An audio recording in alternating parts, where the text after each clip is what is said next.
No. Checking my mic if I mute or not. Let me know, y'all.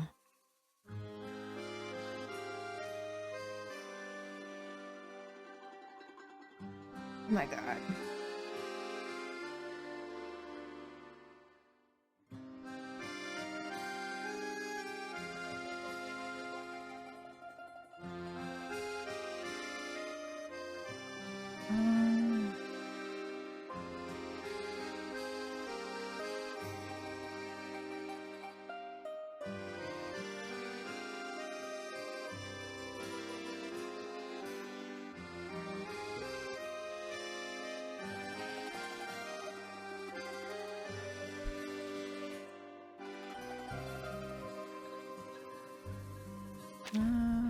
No, that's not it. Okay.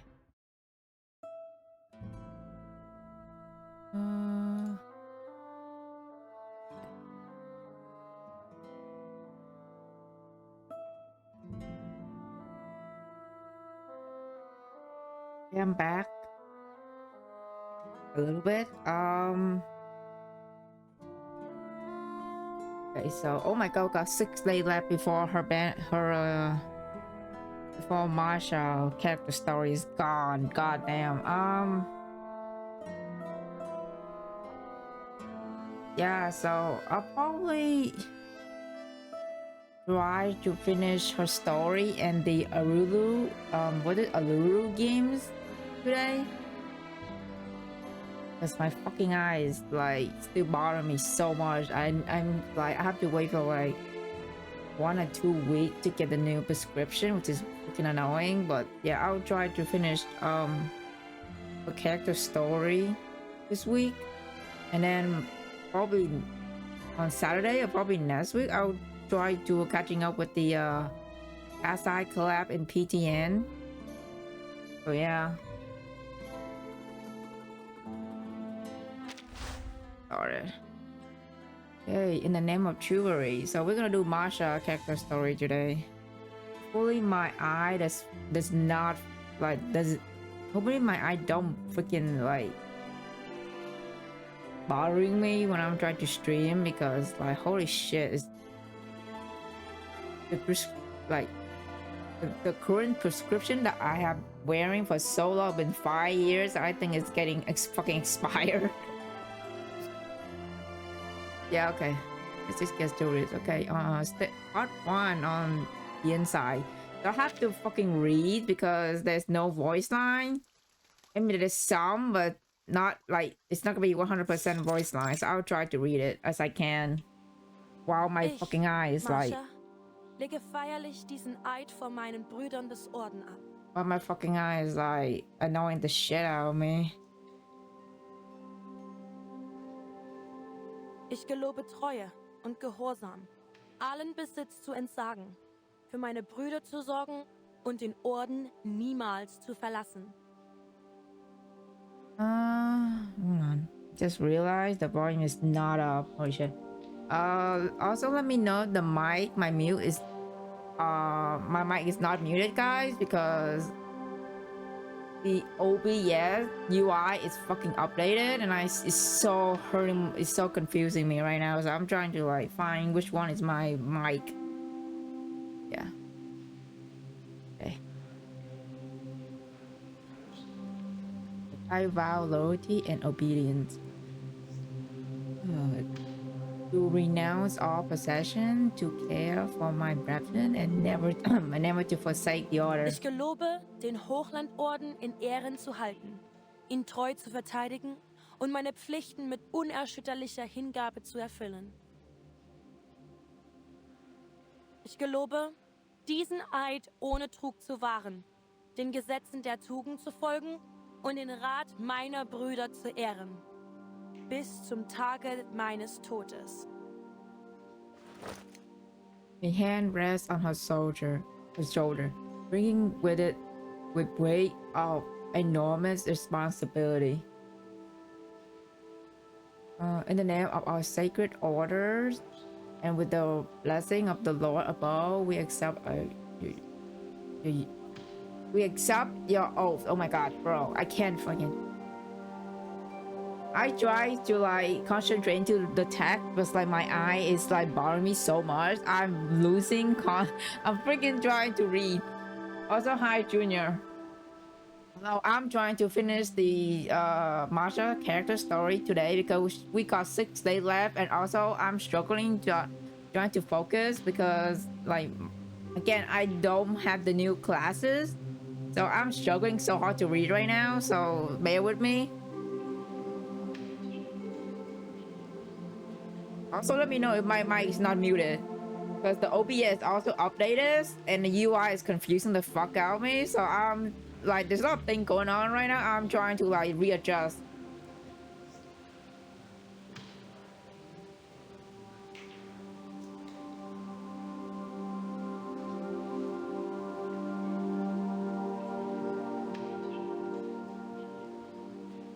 We bestow upon you these gift, bread, pure water, and your robes.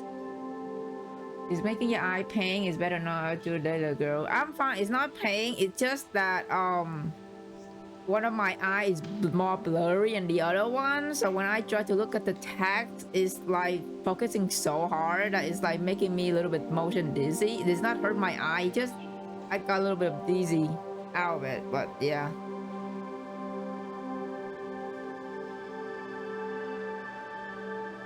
She put her hand together, allows the heavy cloak to settle on her shoulder.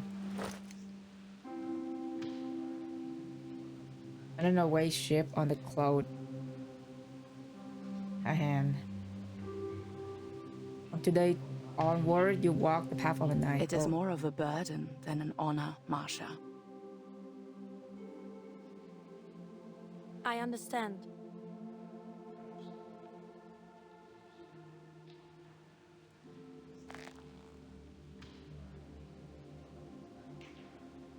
She closes her hand together, feeling the warm moisture on her palms.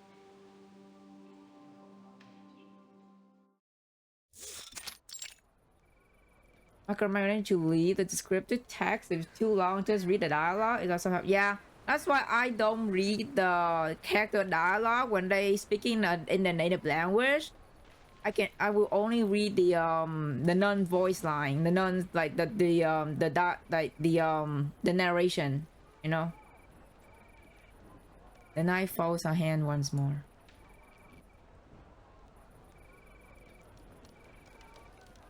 Area's peace settle over the safe zone, yet it does little to soothe the dead and dying. Hear my prayer. Brother and sister, you have proven your courage this day. Do not fear the darkness. I shall pray for you.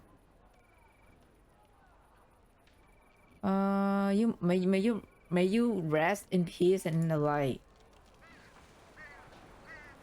Do you see Langley and Hilda's skin controversy? Oh no, what happened? I thought people love it. I love the Langley skin though. She look good in her military uniform. I don't know what the fuck the drama is going on in with the skin. I avoid I avoid all unnecessary drama in every single gacha fandom that I'm in. I'm just there for like the memes and like, you know, the fan art and the news, and that's it. Like every like unnecessary drama, I don't give a shit.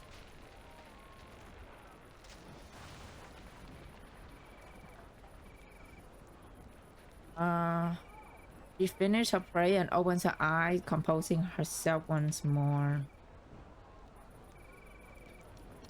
Since their long retreat, they have been forced to tend to the heavily wounded on the move. For every soldier they save, another succumbs to the infection. Oh, yikes. So many lives lost needlessly. If only we have proper facilities or just clean bandages. She let out a heavy sigh. Marsha moves to comfort her. We have done all we could, Marguerite. There's no need. Every life is precious, but it is not in our hand to decide who lives or who dies. Sister Marsha, Commander Reyes is asking for you. Oh shit. I'm on my way. Also, good news, Junior. I got Marsha. So there's that. I'm not gonna pull Igor, unfortunately, because I need to save all the gems that I could to pull like the news arcanist in the next New Year's event. So yeah, sorry, Igor. Marsha looks over the dressing station once more before she leaves.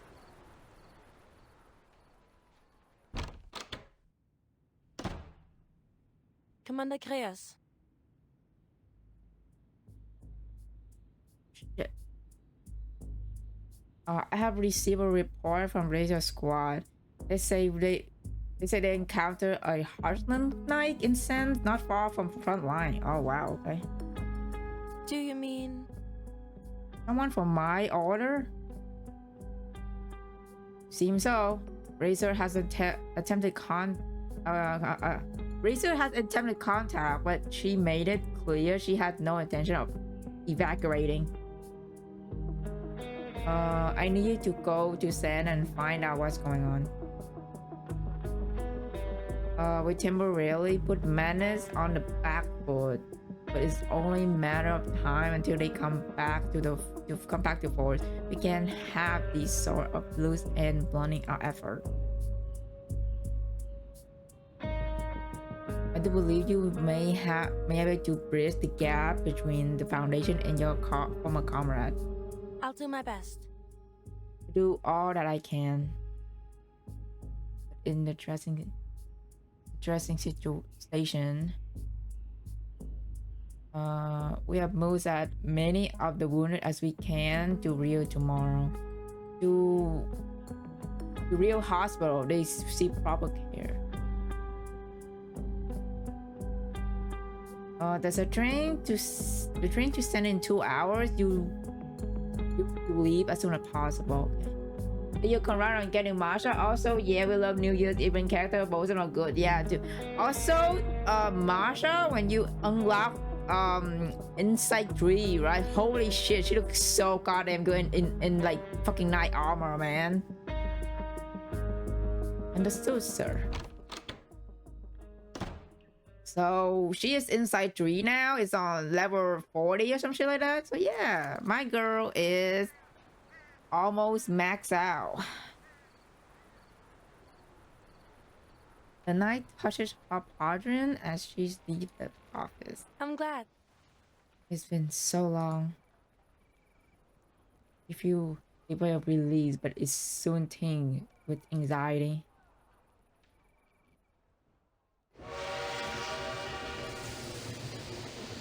Did you do cat eye? No, I have not started anything in that event yet. I do pull the sinners though, so I got all 3 of them. I did not start the story in the event yet. I did not even start anything because due to my eyes, you know.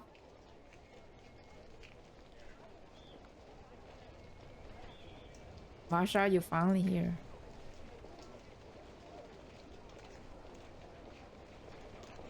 Razor stand waiting for Marsha at the station. A look of pain, helplessness is reading across his face. What is it? Mr. Razor, please inform me of the situation in full. You were told about the knight that has refused to speak with us, correct? Well, another problem. We have gotten word of extensive movement from Manus in the region. God damn, the Manus again. As in the region, an offensive perhaps, or at the very least, a sizable troop redeployment. Oh, shit.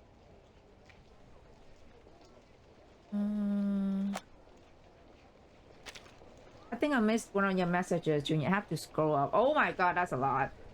Holy shit. I cannot read this out loud. I'll have to read it fast as I can.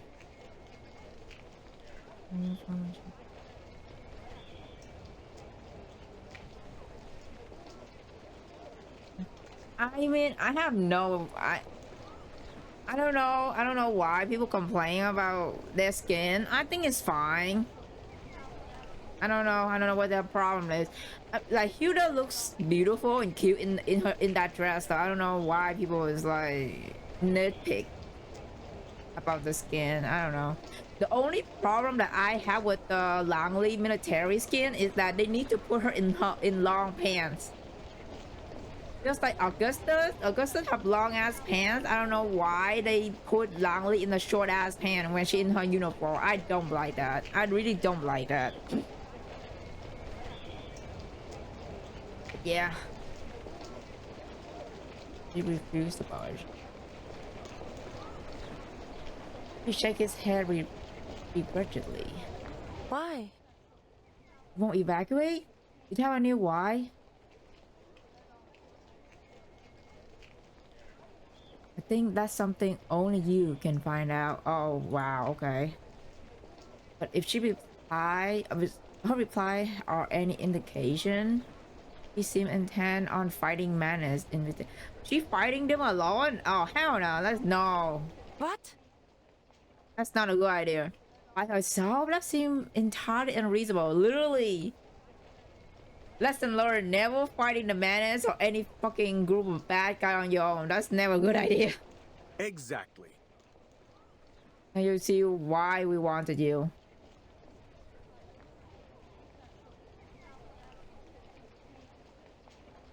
You know that the Knight of Hearts and Order are powerful. You're living proof of their capabilities. We can just let her charge out alone against the Manus. It will put our operation here at risk. We don't want an unnecessary bloodshed. Our vow, our sacred commitment. If little wonder she would want to fight. Still, I don't understand why someone from my order would refuse to cooperate. What happened? There must be some reason she is being so stubborn. I wonder what she's after. Uh-oh, is this gonna be another fucking Doom Yuri? Oh no. I hope it's not. Marsha keep that question in mind as she takes a lease from Razor and walks from the station into the city.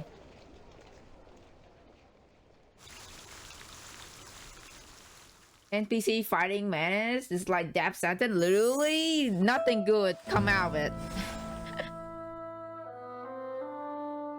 Yeah, I love Langley skin, Hilda skin, but yeah, people will complain about her not being long pants like you. Yeah, that's the only problem I have with her skin is that she don't wear long ass pants.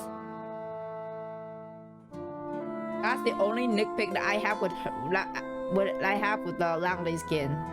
Like, you know, these take place after chapter 11, but before chapter 12, I believe. Oh. Okay. Oh shit, what's this? Oh no, minigame, dude. The fuck? Wait, so what I do? Oh! Okay. I guess please collect.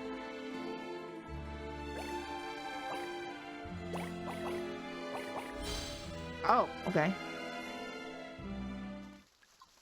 I was so confused. Where we stand now, part 2. Okay.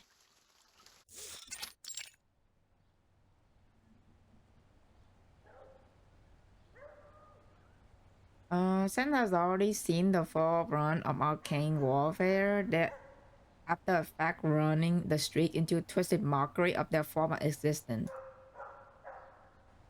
The Foundation succeeded in getting most of the population out before the fighting got too close, leaving the area like a straying, lifeless moonscape. Bro, the minigames in reverse are so generally so ass. Bro, it's giving, you know what, those mini games when you would do, when the teacher like let you play in the computer in like elementary school, those fun mini flash game. It's giving that. According to Mr. Razor, the knight should be somewhere around here. Marsha stand at the crossroad, taking stock of her surroundings. Closed door, dark stone front, occasionally live stir in the form of passing refugees, judging their most treasured possession towards the evacuation point.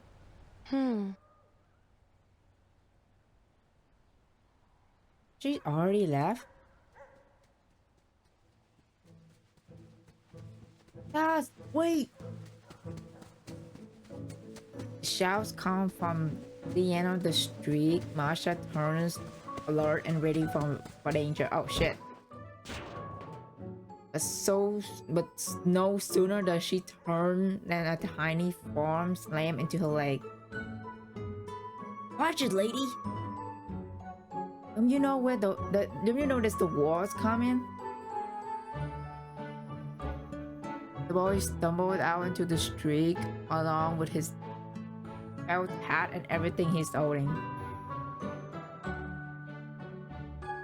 Excuse me, is everything alright, young man? Are you hurt at all? Marsha crouches to inspect the boy. Leave me alone. Mama is going to catch me.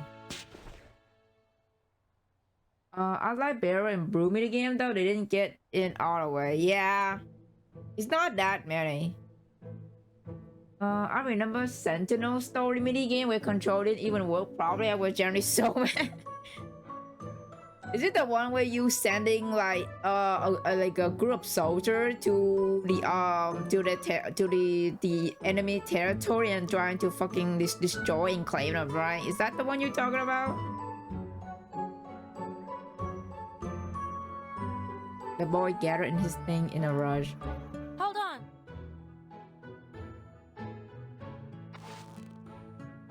He grabs the boy just as he is about to run, nearly causing him to stumble again. He's on a run towards them, out of breath. What happened? Dad, can I call you that? What happened? Why are you running around out here? This place isn't safe. You should go home to your mother. Boy twisted with all his strength to break free from Marsha, his thin face flushing. Seeing that he can't escape, the soldier slumped in frustration. I just want to deliver a gift. Gift?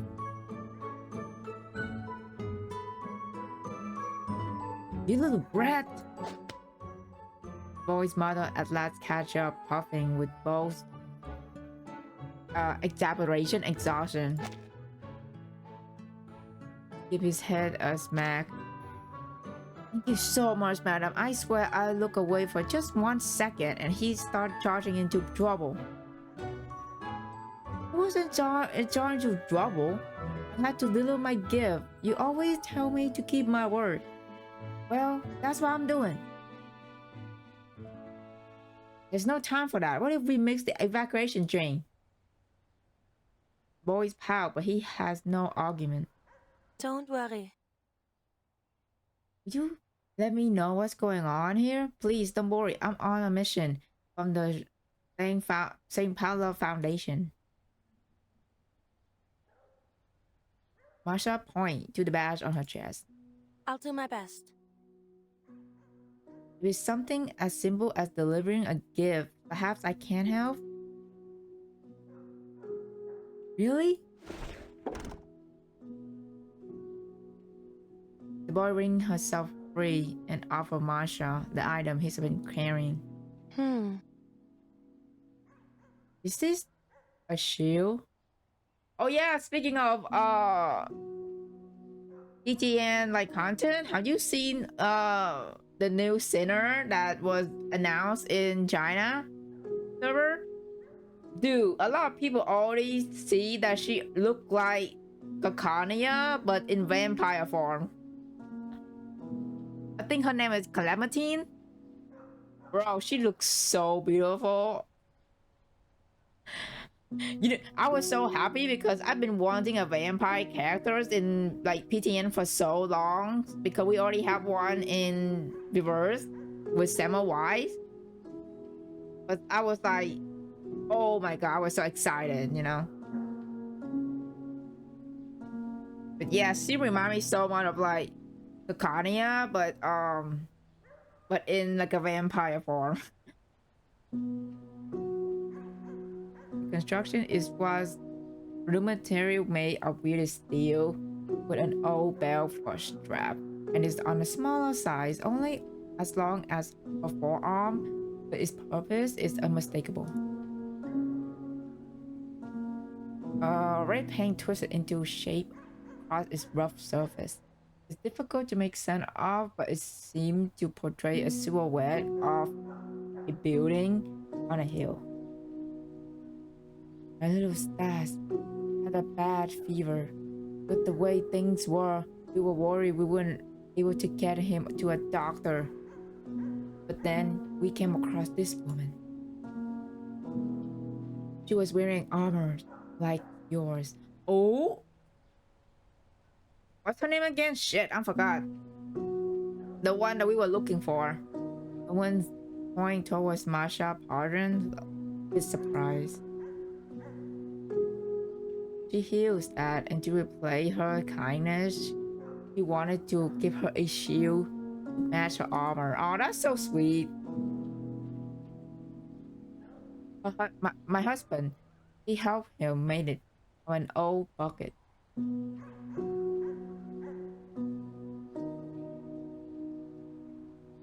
With the evacuation order and all the packing, we haven't had time to give it to her. I put it away for later. But then Stat happened to find it, and since then, I haven't had a moment of peace. Oh my god. Do you mean? The sigil on the shield. Is it meant to be a castle on a hill? That's right. Are you... Yes. A fellow member of her order. I'm looking for her. Have you any idea where she is? And do you happen to get to her name? To get her name? Oh shit. Didn't give her a name yet? Oh, okay. A Star Sinner looks cute too. Star Sinner. Star Sinner. Wait, do we have Star Sinner? I don't fucking remember. Wait. Within an old tiny house, a saddle began to roar and cry with me. A woman with 90 armor sit on a wooden chair, cleaning her helmet with hair. It's better scratch it and scrub of unfold number of battle, yet has really been meticulously maintained. A knock at the door break the rhythm of her work. Who is it? Just the elder high? Elder heat? Elder high? I don't know. Just the elder Adele. Are you in there? The sound is soft and faint, filtered by the door. But Adele High feel her heart skip. Adelheid. Wait, did she say her name? Oh wait. Damn. Cannot hear it. Oh my god. Ma'am.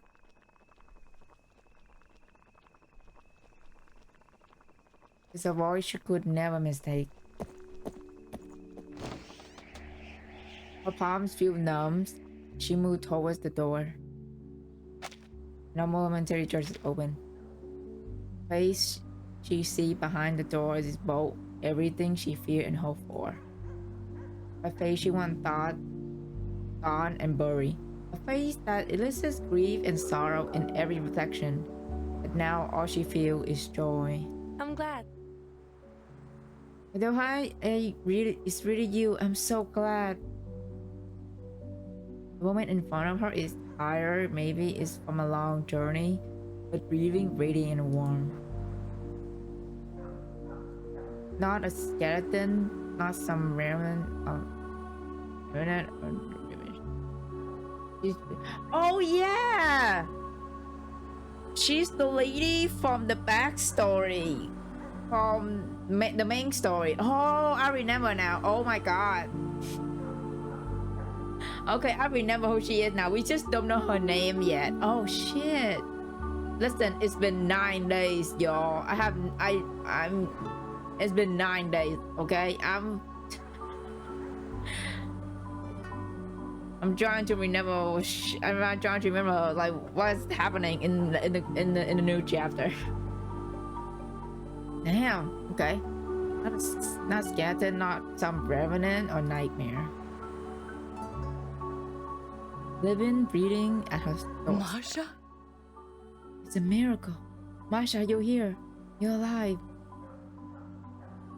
She nearly leaped towards her. Her hands stretched outward, but she freezes in place from shock or awe or fear. You can't say.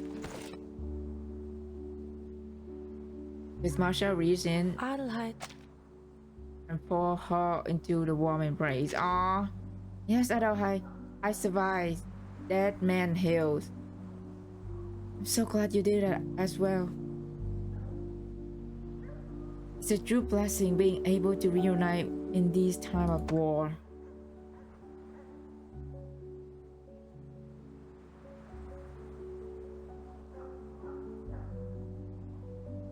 Adelheid lets out a long draw breath, nestled into the hug, before breaking from it with a reassuring pat.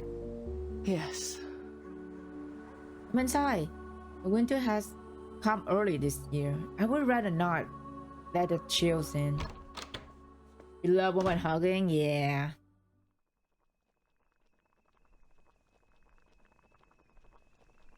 I have something for you. A gift of thanks from Stas.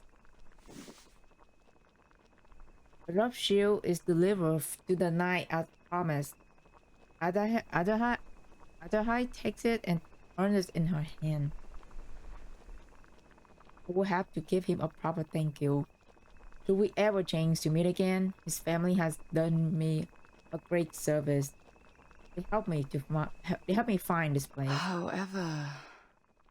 But Marsha, I must know, how do you manage to survive? The question is asked alongside of a cup of tea. Cooling steam masks the betrayal at the heat of her answer. I was injured during the fight. When I went down, I thought perhaps I would die, but my armor has saved me from the worst of the damage. I used my training and weight. Stay still. I just lay still, cleaning away every thought and pain in my body, until a medical team from the Foundation discovered me. I recovered under their care. But your armor...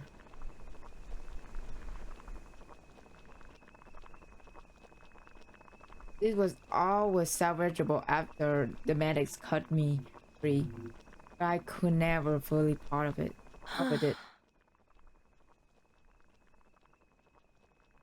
Not that it matters much. Armor is more endurance than on the battlefield now. We have always clung to our tradition, perhaps even after they were no longer abused. She studied Marsha as she speaks, taking note of her uniform beneath the pattern. No longer a knight, but not a soldier either, in nurse frock. And on this new uniform, an unexpected badge, one she immediately recognized with a stir-up aversion. Why?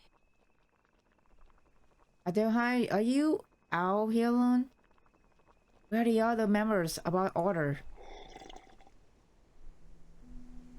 Adelheid takes a long sip of her tea, as if trying to swallow down questions she hasn't yet found the courage to ask. The Order. A lot happened in the order. I suppose, first of all, as I am now its acting Grand Master. Oh shit.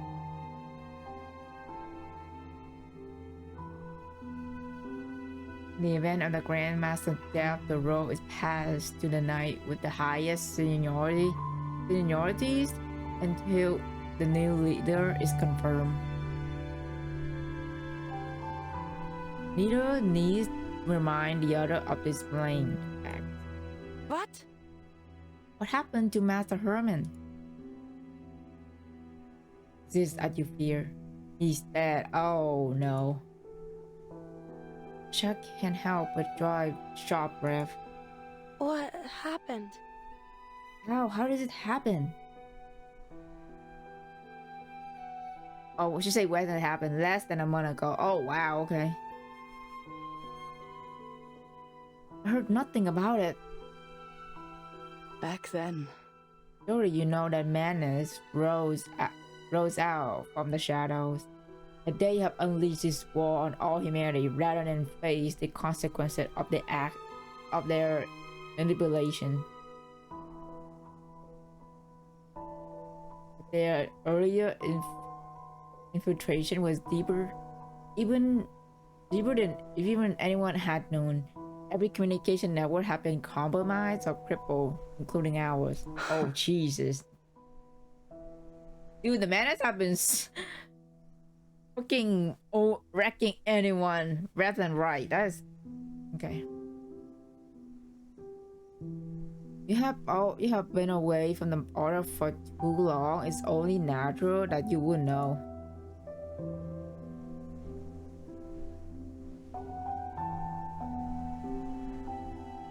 Marsha tightening her grip on the cups. It's a needle-like accusation. There's a needle-like accusation in her words. Master Herman had left for more than a decade. Though as young novice, later night, she had little direct contact with him. But she knew our young knight of the order did that Herman was the model of chivalry, brave, loyal, strict, and maybe a little too rigid, but a man worth looking up to. How did he die? The idea that a man of such virtue and wisdom was gone. He had fallen in some godforsaken battlefield, twisted in her heart. He was killed in our very castle. Whoever did it framed things to look like a suicide, but I saw the scene with my own eyes. There was a struggle in that room. Oh shit. So it's like attempted assassination. However... That the order was under pressure from the government. The order decided to brush the investigation under the rugs rather than face the possibility that we have been compromised like the army. I went through his letter and diaries. He's already noticed the shadow of the madness operating in our ranks. Oh yeah, so it's definitely like assassination going on. Oh wow. Master Herman was loyal to his oath and to us. He must have been attempting to expose them. The Order. Even so, the military involvement with the madness was revealed. Things started to fall apart. There was only one thing that all of us realize. We have been betrayed. God damn.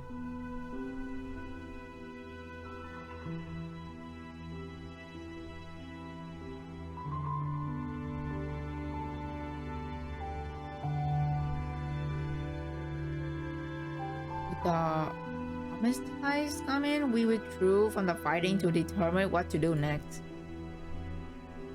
But even as we left the front, the division began to show. Some wanted to return to return to host us, and build it into an independent state, carve out our own personal kingdom as if it was in the ancient past. I disagree. They learned nothing from the war? How were mounted knights supposed to rule in the time of machine gun and tank? Yes. I think they understood the fatalities. Maybe they even realized how foolish they were being. But what else? But when all else fall apart, people often turn to nostalgia and tradition. They face into the bleak future and choose to believe in a idyllic past. But as the greater tragedy, madness had beaten the main force home. They ransacked the castle and killed defenders and left it in ruins.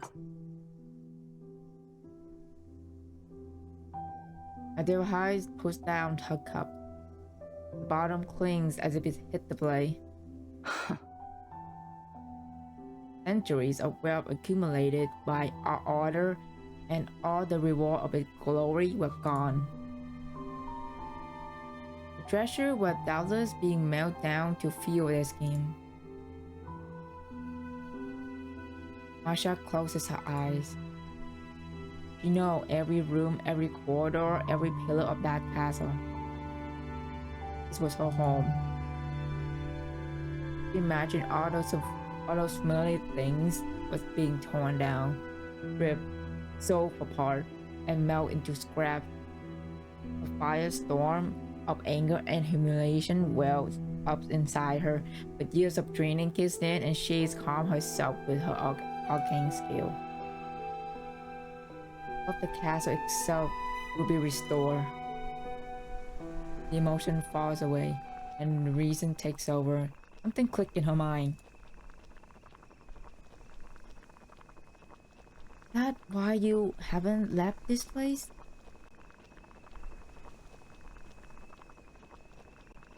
And her high lips curl.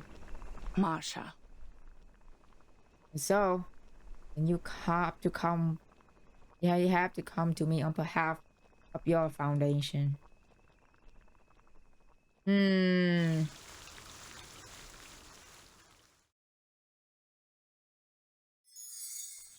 Audrey. The first lesson.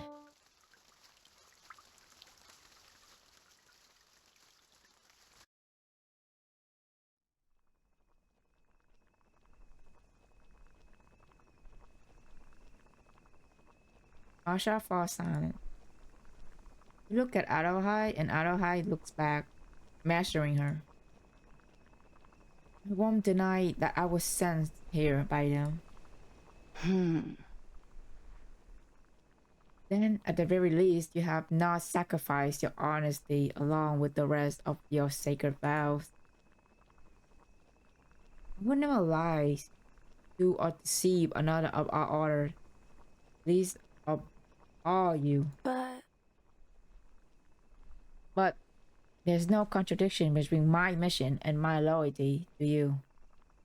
I know how you raised me. The order gave me a home and a purpose. I will always care for you and the safety of our people.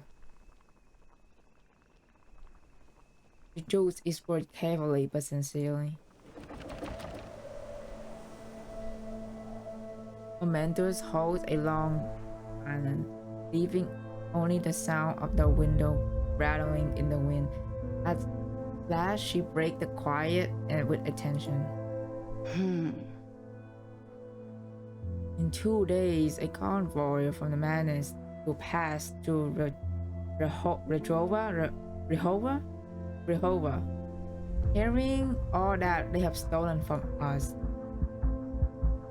As an acting grandmaster, I cannot allow them to escape with their plunder, not after failing to prevent their raid in the first place. I will not allow this opportunity to pass untaken. But the madness has weapons in hands with arcane skill. You're only one knight. You can't do this alone. The danger is too great. I feel like this is a fucking red flag, bro. This is a massive red flag to me. Or this is giving massive red flag to me already, because I feel like at some point Aduhai is like sacrifice herself to like save Marsha and to fight against the madness alone. That is my theories. So this is giving major like red flag to me right now. Maybe you can work something out with the foundation so that Danger. Aduhai repeat the word under her breath like a rebuke. They killed Master Herman and violated the sanctity of our home. If our vows mean anything at all, I must answer this transgression to leave without avenging it. Dies ist die schwerste Gefahr, der sich ein Ritter stellen kann. The order may be much diminished. But we are not so base as to ask the bureaucrat to fight our battles. Other high words ends with way. Her expression is cold and point of fact. The warmth and joy she had chosen, the warmth of joy she had shown to Marsha is gone. Now she speaks to her as she would, and certainly has, to any other St. Caleb Foundation employee. I'm sorry, I shouldn't have brought it up.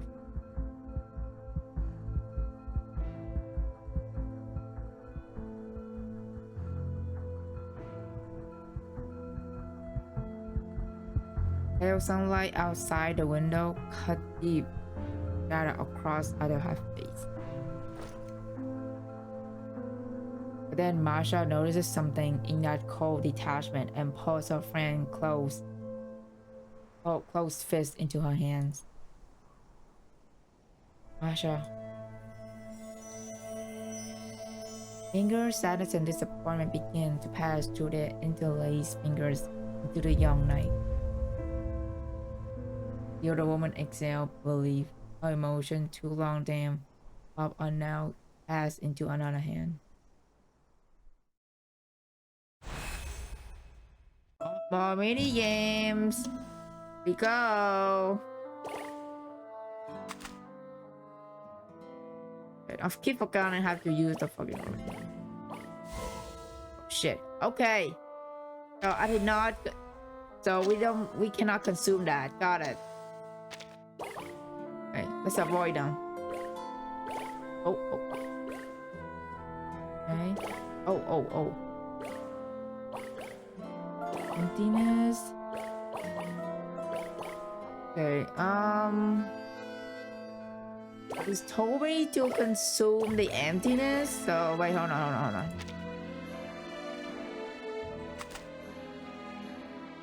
Wait, look.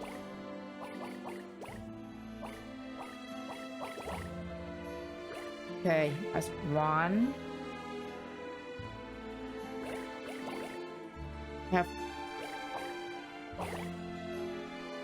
I have 41 seconds left.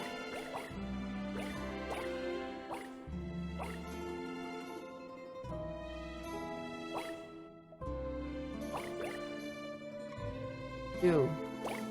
Because if I consume that one, I'm gonna fucking lose. Oh shit.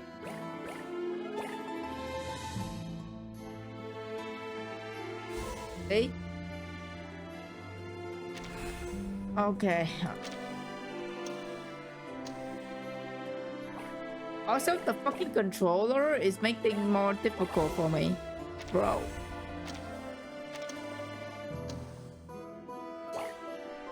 Oh, okay. How the heck? It told me to consume the emptiness, but when I consume it, I lost. I don't understand this shit. What's this? Oh! That one is having me speed up, okay.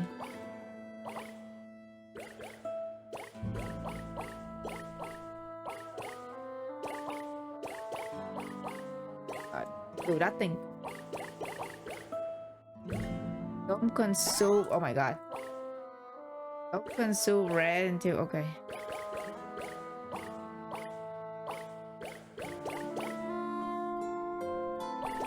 Okay. Oh. Oh, let's not eat that. I don't have 300 yet.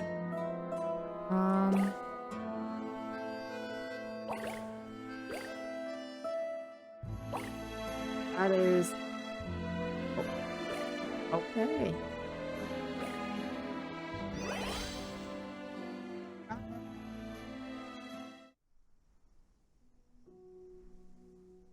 You've borne too heavy a burden, Adelheid. We were sworn to carry each other's burden. You may doubt me, but I do not have forgotten my vows. Those words make us sister, and I will never forsake that bond. That was pretty annoying, yeah. I got it though. I understand now.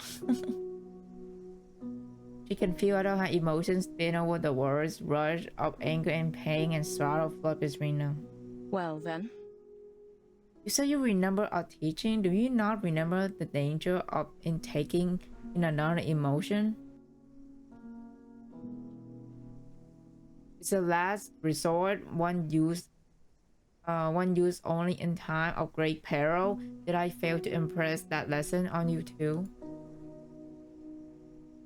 Marsha smiled, feeling like that clueless young novice she once was, with a rush of embarrassment, then guilt, but also infection. But You taught me to put the needs of my comrade above all other things. That includes sharing their pains and their duties. So allow me to fight with you. If we stand together, we may stand a chance of succeeding. I won't lead you to fight this battle alone, sister. Don't presume to think I could tell you no. You never listen to a word I say. That's Marsha. I'm imagining this pain. That's the pain Marsha is feeling. Wow.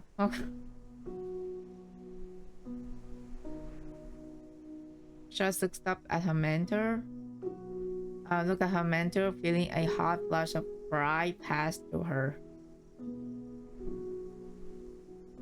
We leave at dawn. Okay. I'll try to finish a little game today too, so yeah. If I can.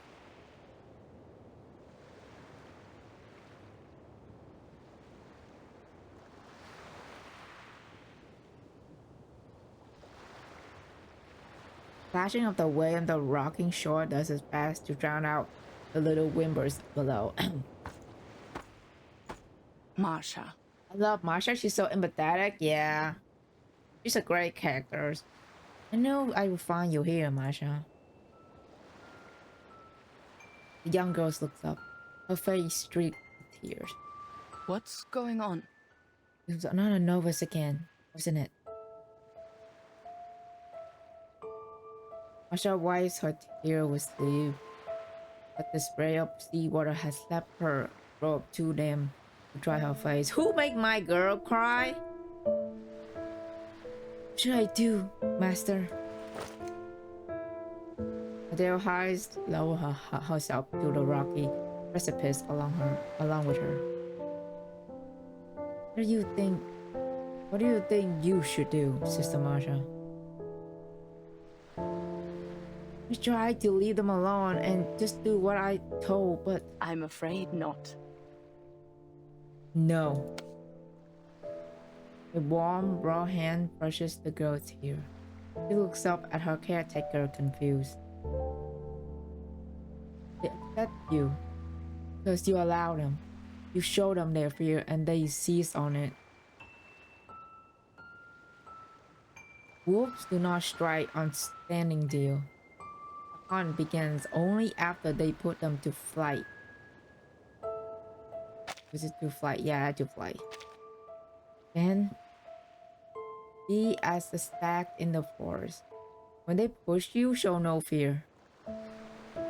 Turns your anglers on them. Right back. They're taller than me and stronger. Strength will come as you train. I too. So long as you remember to eat your vegetables. Show everyone that you won't be trampled underfoot. You must show them that you won't run. They may howl and bark. You may even lose a few battles. You must show them above all else. You have the courage to fight back.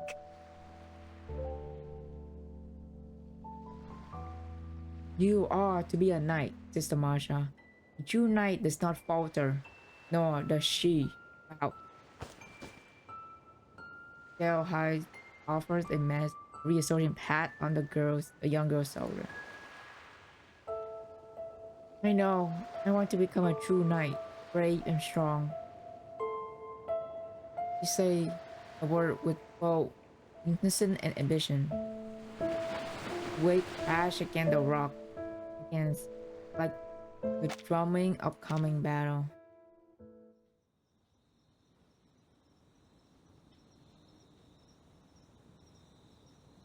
Marsha opened her eyes. In the dark room, the only thing she can see is the faint metallic stream of light glinting off her pardon. Good, I don't need to wake you. By the window, Adelheid is already packing. That shield is fastened at her waist. Marsha let out a long breath. Please wait, Adelheid. I'll be ready in a minute. Soon Marsha shoulders her first aid crate and head out with Adelheid.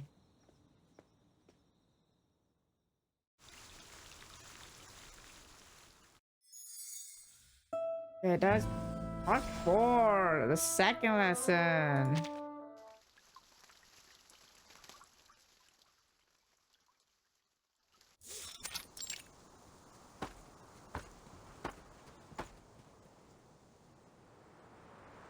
Be ready for more of this mini game? Oh boy, how excited!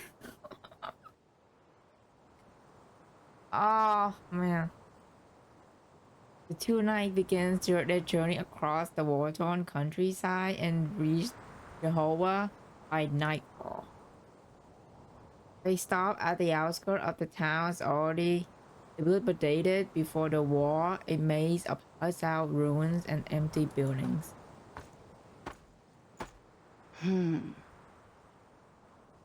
The convoy should pass through here this time tomorrow. The road is narrow before passing through the crowd center. It will force them to show and move in a single file. This is where we launch our attack. Adelheid survey the surroundings and point to the only path leading to the town. Houses here are all abandoned. Most left in a hurry. There should still be some things left behind. We can borrow this house for the night. Hey, oh hi, Fighter Z. Or should I call you A Game? Hey Game, how you doing, man? Long time no see. Hope you're doing well. Marsha walked to the back of the house, examined it carefully. Under the heaped string of dry nettles and yellow sway in the wind. Marsha touches them, sweeping the dust away. I can hardly believe it. Isn't your foundation giving you when you leave to come along with me?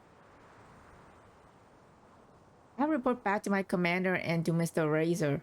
At any rate, my task was to convince you to leave Sands. I would say this is an interpretation of those orders. He doesn't respond. The brisk wind passing through the old town rises to fill the void. Marsha. Marsha, I'm really glad you survived. You've broken your vow. I still don't understand your decision. Why didn't you ever attempt to contact us? Why would you want to leave the order? I shall never forsake the order, nor shall hold loyalty to another.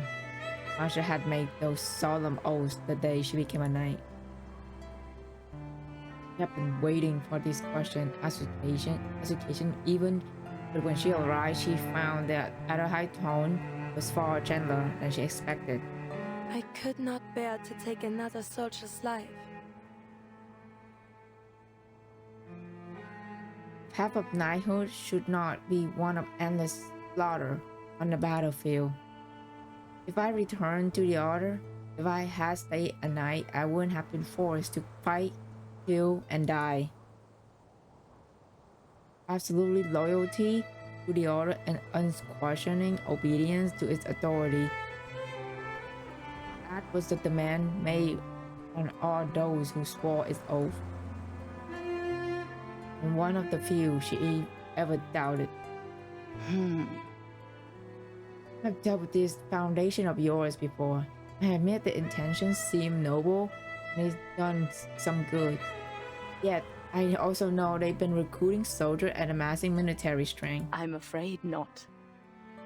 The Foundation will soon command an army, moving between country and acting according to their own authority, an organization with no oversight and no accountability. In many ways, they are dangerous as menace. Damn! I agree entirely. But I'm choosing to put my faith in them, in what my own eyes have seen of their work. With the Foundation, I am free to do work that I believe in, to save lives, not end them. I can do much more good with them than I ever could before. Yeah, not homies like Foundation, yeah. Our mentor shake her head ruefully. I cannot approve that. What you have done is without precedent in our order. I understand.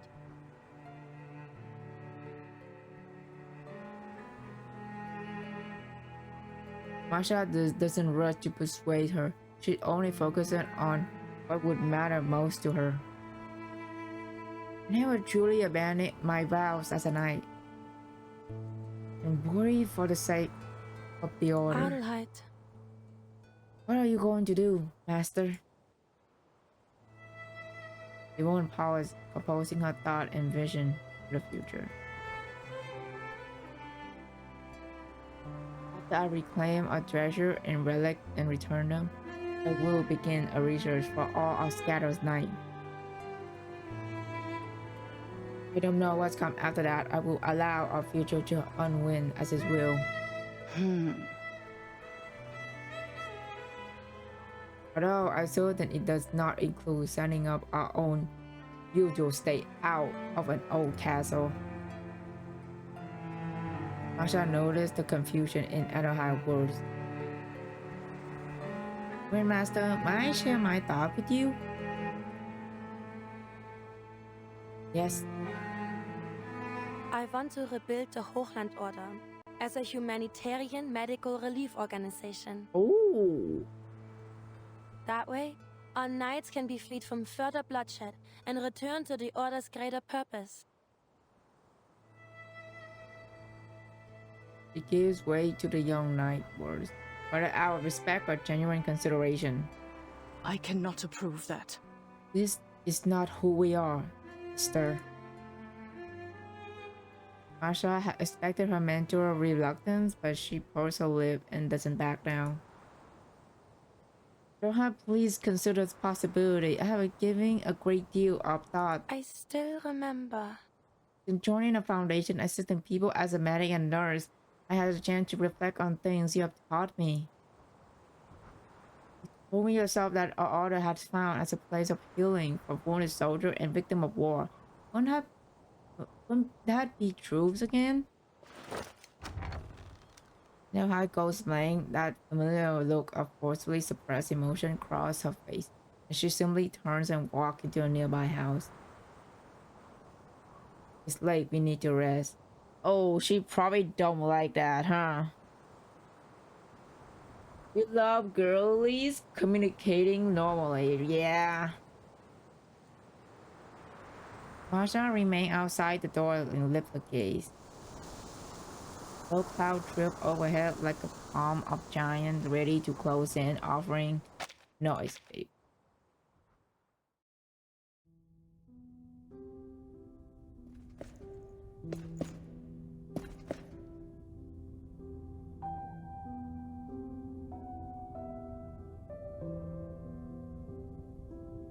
Marsha limps into the castle. Her figure looks small beneath the towering columns. The shadow falls over her, swallowing her entirely. Don't I? The knights wear a stern expression. They seem to have been waiting for some time. I've watched your training today. You were ordered to fall back, but you choose to stay behind and hold off the pursuer. Yes, ma'am. What was your reason? They were wounded. Someone has to buy them time, or the whole team might have been caught. You believe your sacrifice would guarantee the escape. Mission accomplished. Is that correct? Yes, ma'am. Did you buy them enough time? No, ma'am. After I die, the pursuer caught up with the rest of the team. They beat her ass? Yeah. I guess this is like one of her training in the old day.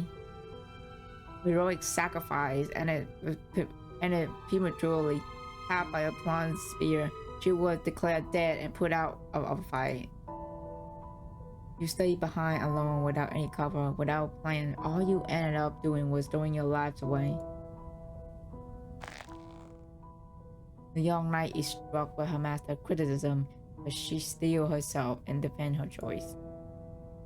The problem was our choice of evacuation route. But If we had attended the other mountain pass, where the path was narrow, I wouldn't have been able to buy them enough time. this is my choice. A true knight is never afraid of death in the service of duties. Damn! Looks up at other eyes, staring straight into her eyes, her lip pressed into a hard line. What if... And if there's no narrow pass next time, what if you cannot guarantee your sacrifice will mean anything at all? Marsha. You think I don't know you, child? Well, it wouldn't have to make a difference. You always act recklessly. You volunteered to man the battering rams without even knowing how it worked.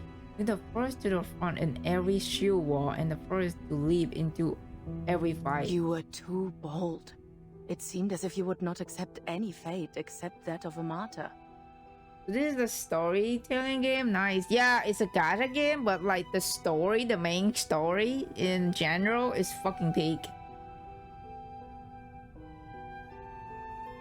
I've been too effective, I feel. I turned into scared little girl. I turned scared little girl into a would-be mother. Not on except critical, but her softened. She softened as she leaned towards Marsha. I understand. I know you're eager to prove yourself, but you want to show... I know you're eager to prove yourself. You want to show you're worthy of our wow with some great act of sacrifice.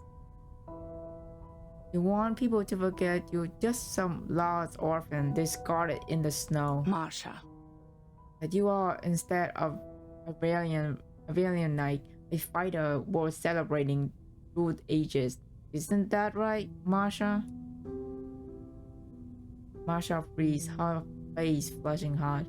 Her deeper desire has been laid bare with the complete precision. Yes, it's true. However...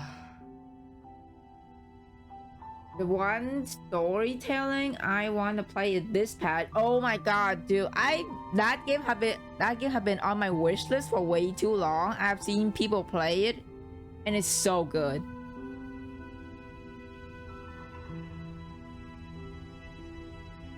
And yeah, it's just a great like game, you know. It just I don't have it in my.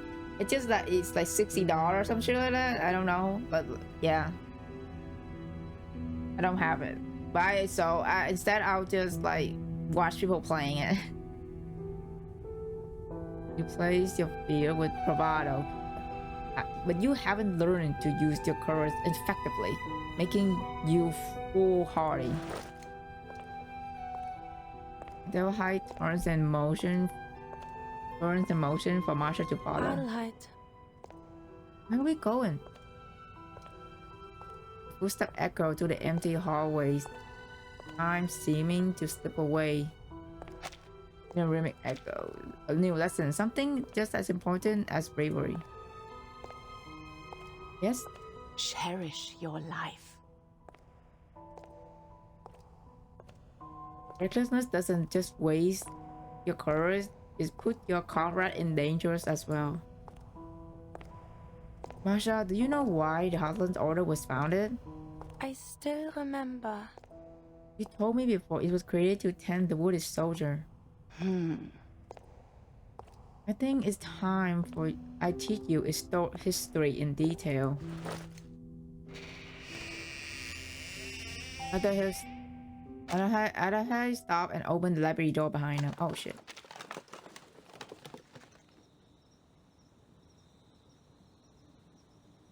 The night is dark and not a single light, no star illuminate the space beyond her view.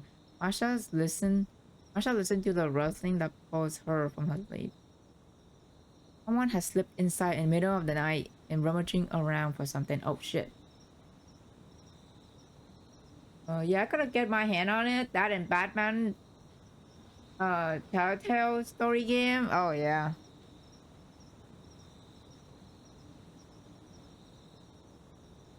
Oh, but invincible in the darkness, she can spy at a hell stirring awake. Without exchanging a word, they both continue to feign sleep, waiting for the intruder to come closer. Shoot! Damn it, nothing here. Don't wake them up. Uh-oh, we got thieves in our fucking in our house now. The low whisper comes from two men. He creeped towards the cabinet above the knight's head. Maybe that was their app. He's not here. We have to get back.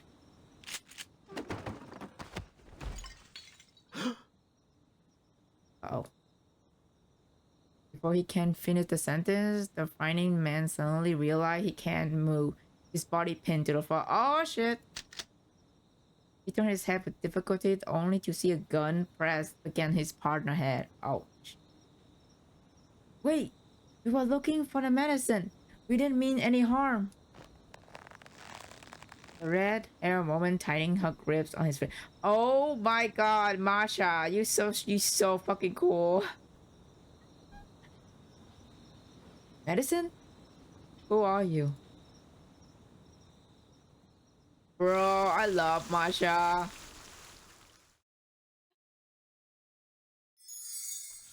Imagine got fucking pinned by one girl. That is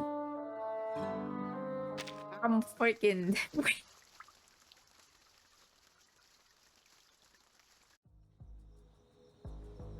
Okay, part 5. We're in part 5 now, I think. Marsha presses a piece of gauze to the man's cheek. Cut from a rope wall she pushed him into.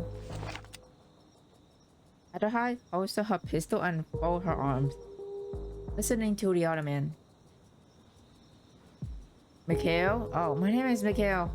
And the man you pinned against the wall is my comrade Alexei. We're from nearby Dorovka. Are you soldiers? Yes, we're in the press where the armistice was signed. At first, they sent us back to recover at the hospital in town, and then things start to fall apart. We're looking through these old buildings for medical supplies. Anything we could use to help the wounded here, wounded there. We thought maybe we could bring them back something before we get out of here. The hospital is really desperate for supplies. What happened? What happened to the hospital? Gail glances between Marsha and Adahai. His eyes brighten when he noticed the badge on Marsha's chest. A few days ago, there was chatters that the Menace was launched an attack, but no one took it seriously. We thought they were on the run. And they hit us in force. Just in a few days, they overran what was left of the army and seized control of the supplies route. Now, they're squeezing the life out of every last pocket of resistance. We know they will hit the Ravka any day now, and there's no way to evacuate the wounded safely. Ma'am, you're from the same pile-up foundation, aren't you? I recognize your badge. Gail's bleeding gaze on Marsha say he can, but he cannot. That's correct, Miguel. You know how many people are still in the hospital? About 100, mostly the wounded that are too weak to move, along with the doctor and nurses. What will happen if the madness surround the hospital? Oh, that doesn't sound good. The scenario plays out in Marsha's mind to its inevitable end. Don't worry. I will contact the foundation and explain the situation and request immediate support. But they won't have time to get here before the madness. Before then, Marsha looks at Adahel. Her head has dipped, heavy with thoughts of her own. Gail, I need to discuss this with my comrade. I'll do my best. If it's possible, I will join you at the hospital and do what I can to assist you until the foundation arrives. Thank you. Behind them, Adahai has opened the door and briskly stepped outside.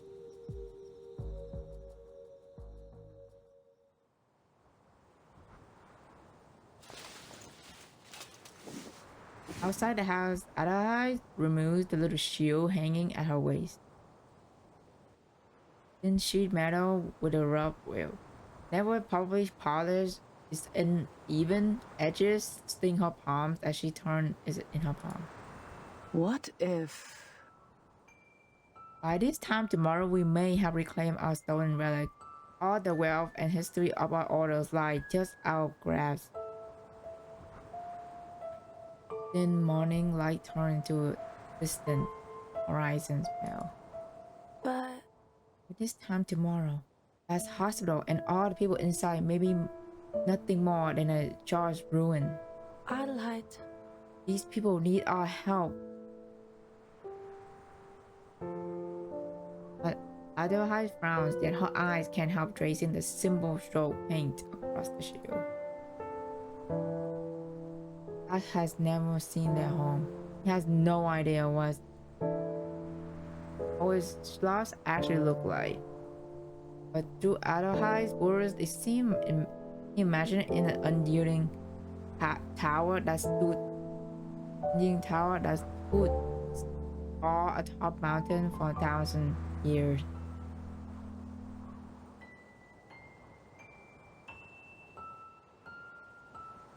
Castle where generations of knights live, fighting for justice in service of the weak and the need. Place she had left before coming to Ascend, where she had met a boy in need of help. A boy who came this tall, noble tower. Losing those relics has laid our shame bare to the whole world. As acting Grandmaster, I failed to stop them. Was there in my words sacred duty. Now I have a chance to right this injustice. I cannot allow them to escape. If the order is to survive, we must reclaim those priceless treasure. Adelheid looks down the road toward town center, conflict tightening from its fraction. You shall be the shield that protects the weak. I don't have to reply with a dry, bitter laugh. We always recite the words from the code of chivalry and knight vows before the march. Whether to defend a knight's honor or save precious lives, such things ought not be weighed against one another. However... Here we are, forced to decide. Marsha walks up to her mentor and comrades in arm. Adelheid. Remind me, Sister Adelheid, why did you receive the shield? Reply with a sharp glance deep with turmoil. Back then, the boy lingered in death hands, sick with the deadly fever, but I killed him. In return, I suppose he wanted to protect me. It may not be the equal of our greatest relic, but I was given with noble intention. Neither need to say the obvious. A bullet would pass through that thin sheet metal like it was paper.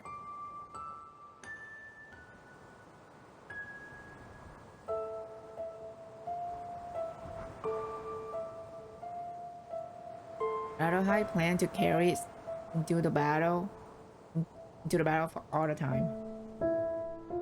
Our vows have always been in service to people like him without expectation of reward.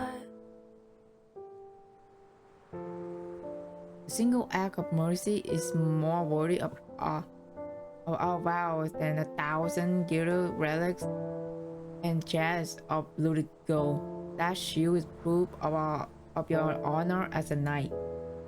I don't see a dilemma at all.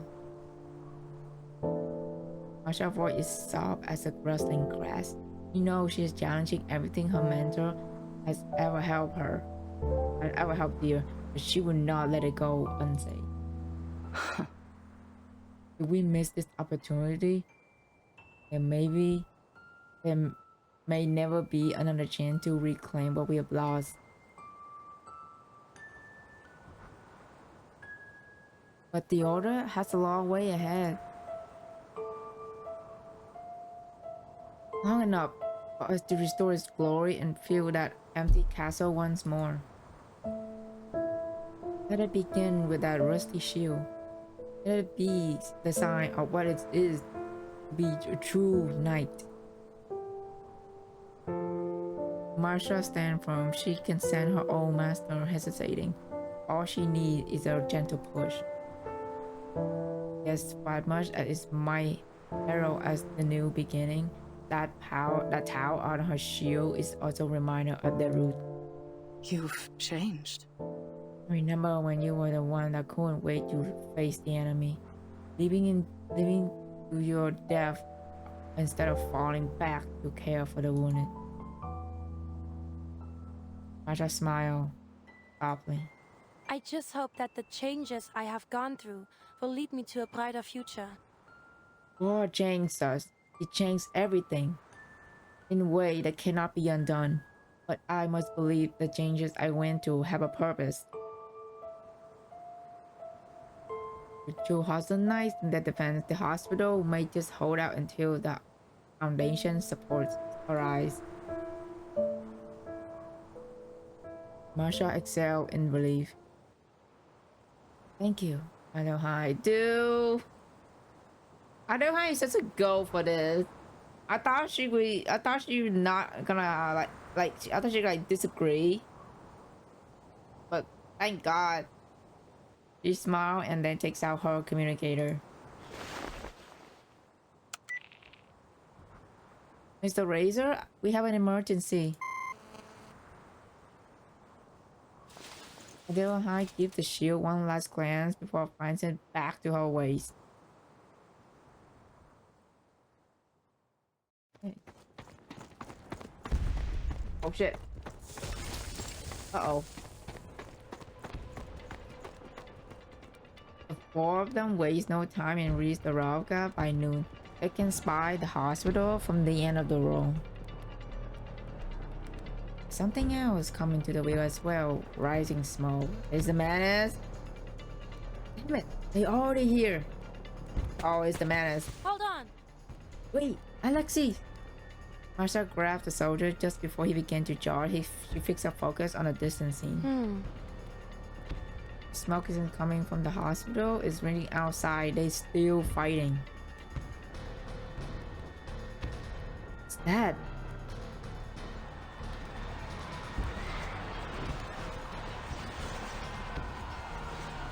The bright flare of exploding grenade, orange steel flashes silver and horsepan and white and whining as they pound across the concrete.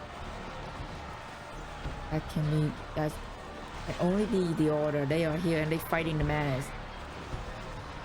A little high voice slipped with each word. What?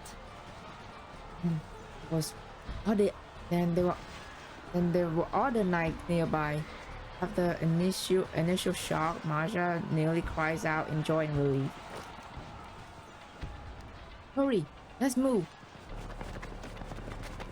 She released Alexei after we all began to dash forward towards the battle. Nevhai followed a few steps behind. She can see Marsha from the back. All of a sudden, it seemed as if she was that foolhardy girl once more. Then the wind lifted the edge of her grayish green cloak, revealing a glimpse of the nurse uniform beneath.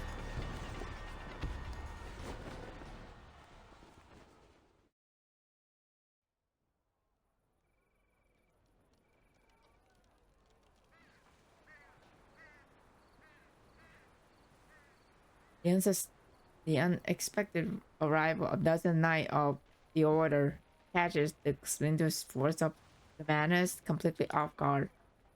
Outside the hospital, the knight mobs up, ensuring the threat is completely neutralized. Mr. Reza. Hospital is safe. We run the menace off for now, thanks to the order. I need to speak with the head of the hospital and assess our situation. Reinforcements will arrive soon. Your reinforcements are still en route. Even if menace aren't a threat for now, the hospital need to be evacuated. Understood.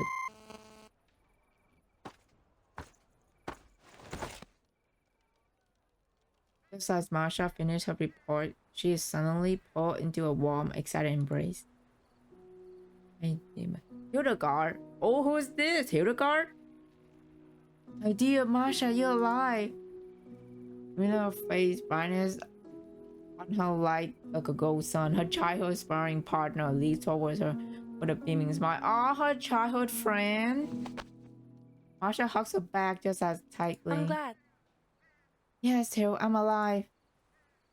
I'm so glad we found you here. Why are you here? It was an accident. We weren't supposed to come this way, but we heard from some of the evacuees that the hospital was in trouble. We rode as fast as we could. God be good. We made it in time. Thank goodness. I thought that to find you and Master Hero at their high together is truly a blessed day, sister.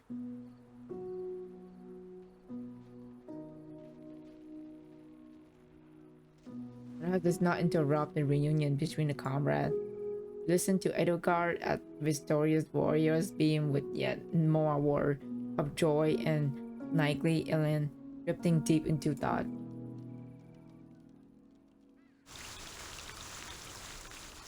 So Hildegard is here. That's sick. I think she have like a part, right? Okay. I know analgesic net.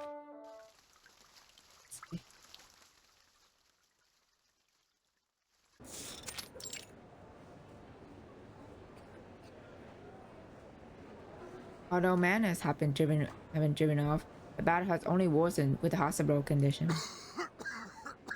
This corridor, already crowded, have received a new influx of wounded. cough and low groan echoes out even past the door.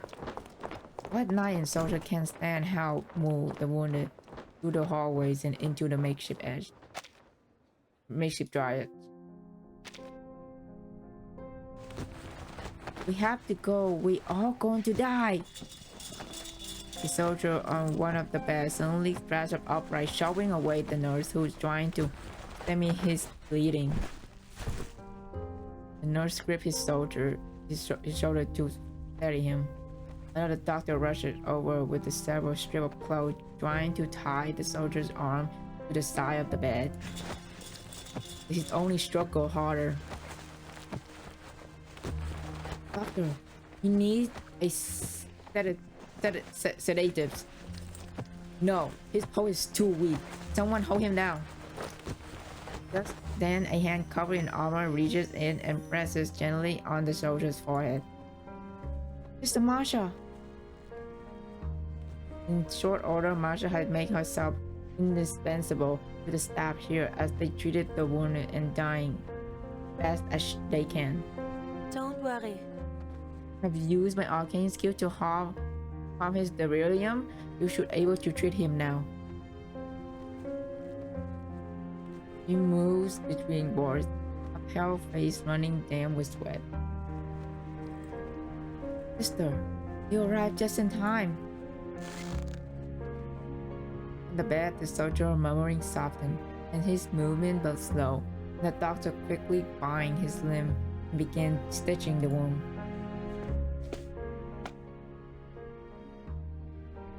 Mr. Marsha.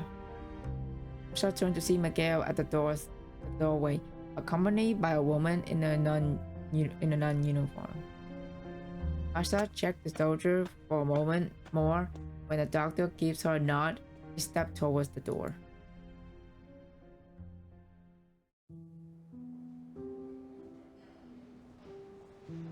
Her mother superior Irene, and you must be the woman from the Foundation. She takes hold of Marsha's hands in a firm but gentle grasp. God bless you for what you've done here. I've done very little, Reverend Mother. The night of the orders arrived before we did. But more support from the Foundation is on the way. It should arrive before the nightfall. Any help they can provide is already a miracle. There are still so many wounded here. These young men need all the help we can give them. Look around the hospital, her expression heavy with grief. We had hoped there was finally be an end to this bloodshed after Armitage, but it seemed the war continued, just wearing a different face. With the rumors bandit and violence further east, everyone is worried for the families. But they want help. They want to help. They want to bring an end to this violence. I'll do my best. I will see about securing their passage home. Reverend Mother, I'm certain the Foundation will appreciate whatever help they can offer. The nun thanks Marsha once again, even more effusively than the last time. Mother Irene! Painting nurse rushes down the hallway, holding an empty glass bottle. We out of ether. There's only one bottle left in the warehouse. More bad news arrive, and beautiful woman respond. We must weigh the value of each resource against the life of suffering around her. Prioritize her surgery. We need to make this bottle last until the evening. For the others, we'll have to rely on pressure and immobilization. Have we any alcohol left? The nurse nodded. The shame is all at Edo. More than anything, I think these boys need a stiff drink. In the lieu of that, soak some herb with it and use them as topical salves. Return to Marsha. Sister, would you mind relaying the urgency of our situation to the Foundation once more? Don't worry. Of course. Marsha looked around the room and see other knights in silver armor working through their injury and pains to assist the beleaguered hospital staff.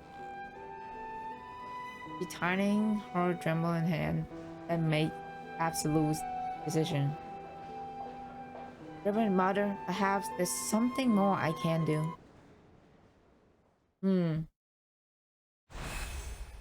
Oh, more mini games. Here we go. Oh shit.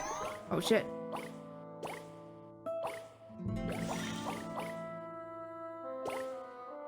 Oh god, oh god, oh god. Oh my god, it's everywhere.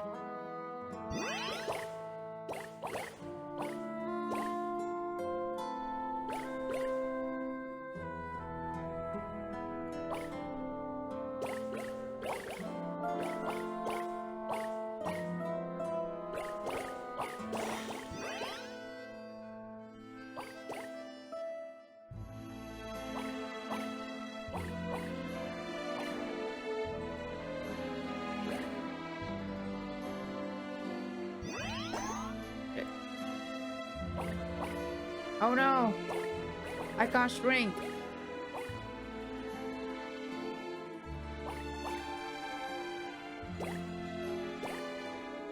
Bro! Okay. Fine, Joe.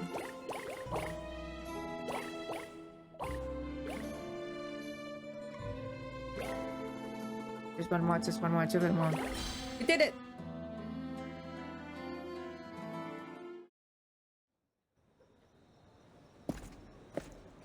Early in the morning, Adelheid moved to the hospital searching for someone. Mr. Edelgard, have you seen Marsha? Edelgard paused at the question. She'd been boarding up the door and windows since the evening prior. Huh? I passed by her about half hours ago. She was coming out of the operating room. Why? I haven't been able to find her. What's going on? What's she doing in the operating room? Oh, I can explain. Nearby nurse pushes a medicine cabinet as a place against the door and joined the conversation. After we ran out of anesthetic last night, Sister Marsha offered to use her arcane skill to help the man through the surgery. Last I saw her, she was healed. She was headed to the storage room. Adelheid exchanged a knowing look with Edelgard, and her eyebrow knit tightly. Do you have any ice, nurse? We need a bucket full or more. Nothing we can spare here, no. But some of the soldiers found an ice room in a cellar of an old building nearby. It was quite large. I think perhaps it was for the restaurant. We've been sending parties to collect ice for it from time to time, but there should still be plenty left. What do you need ice for? No need to worry. Worry not, we take care of it. Hildegard, fetch that ice and bring it to the storage room, now. That foolhardy girl, she puts herself far beyond her limit. I'm certain of it. I doubt she can't even move for all the pain she's taken.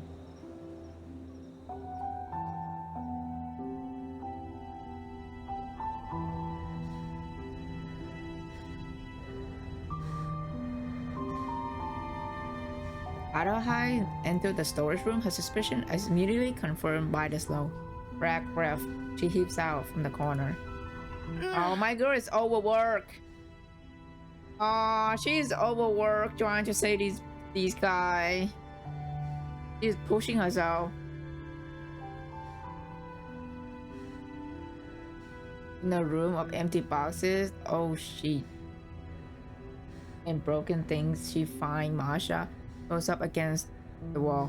Her eyes shut, tears and sweat form a confluence of river as they pour down her cheek and neck. Marsha!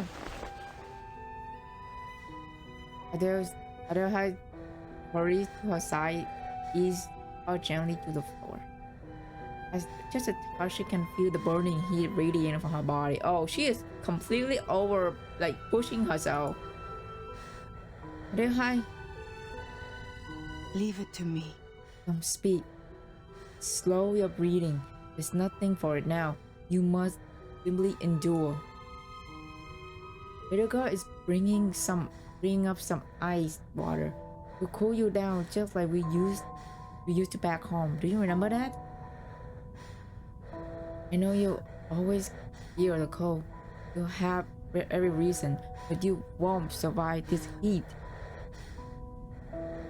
Marsha gives a small nod, forcing a faint, apologetic smile. I understand.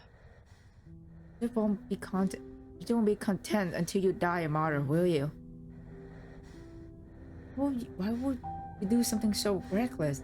Every time you take in someone else's pain, you put your own life at risk. I know. I don't have you. Oh my god, dude. Emotional damage. Marsha grabs the words out of between her lips, her voice weak. Other high is struck in waves, concern, then fury and pity, and lastly pride. Instead of another night in the hospital, Marsha might have looked for other option. But she knew the other would understand what she'd done and what to do. It was reckless. It was a calculated risk, an act of complete trust in her comrades in arms.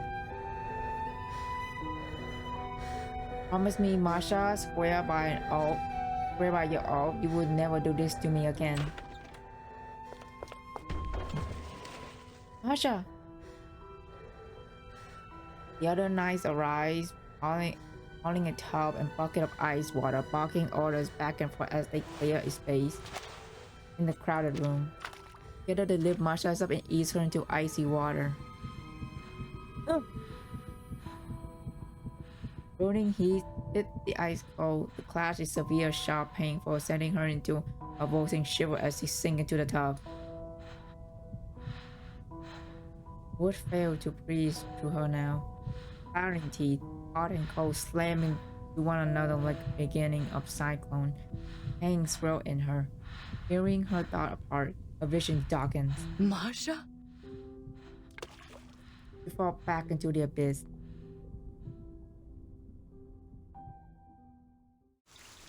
Damn.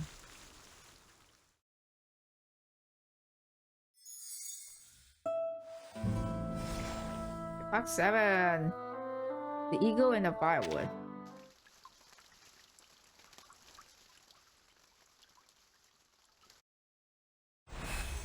Oh wow, mini game first? Okay.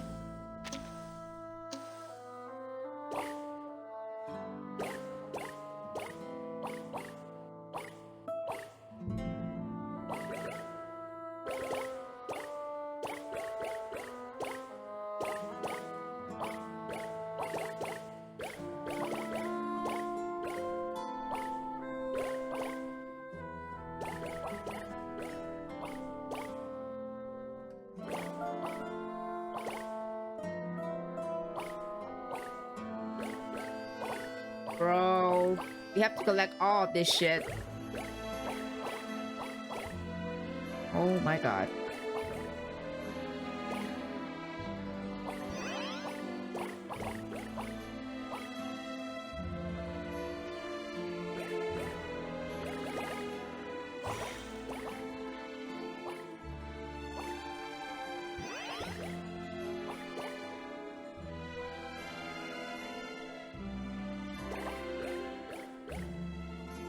Oh.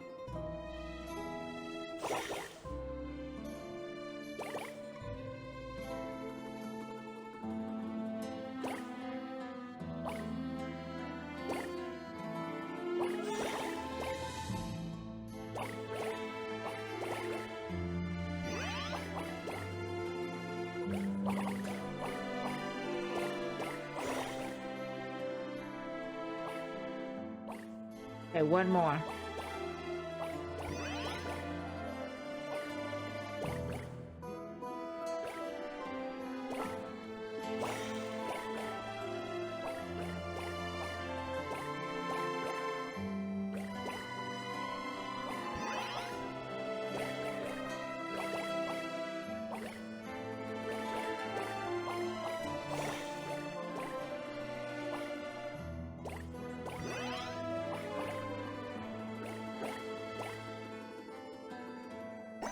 My god, no, no, no, no, no. A fucking thing is almost.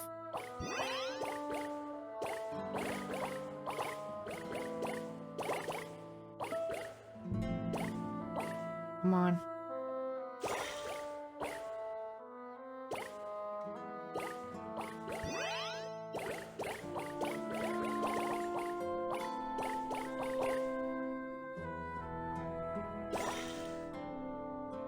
Where's that the other big one? Where are you, buddy? Where is it? Only have 15 seconds left. No! Oh. Dude, this fucking minigame give me stress because they have time limit. Oh my god.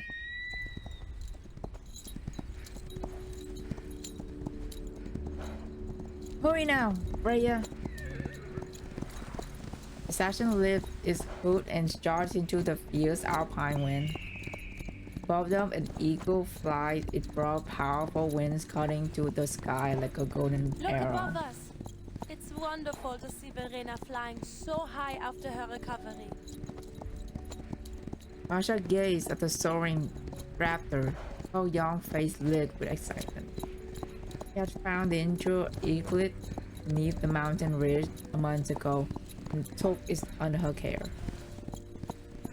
Now, as if to give in honor of her 18th birthday, her charge once again takes flight. A good omen, she hoped for her own ceremony with the swearing of her sacred vow to the order. On this day, dressed in her finest robe, she will become a true knight. Today, Freya, I have become a knight of the order, sworn to fight in honor.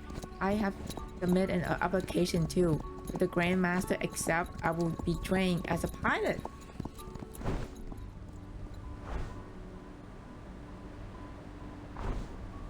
She leans down to share her secret dream with the horse as they drive forward. I just hope that. Then I'll ride through the air just like Verena. I can't imagine what it must be like to see the world from above. They say that once you're high enough, the whole world just looks like moss growing over a rock. Young Nova spurred her horse, giving chase to the triumphant eagle. She's about to become a knight and soon a pilot flying over a field battle.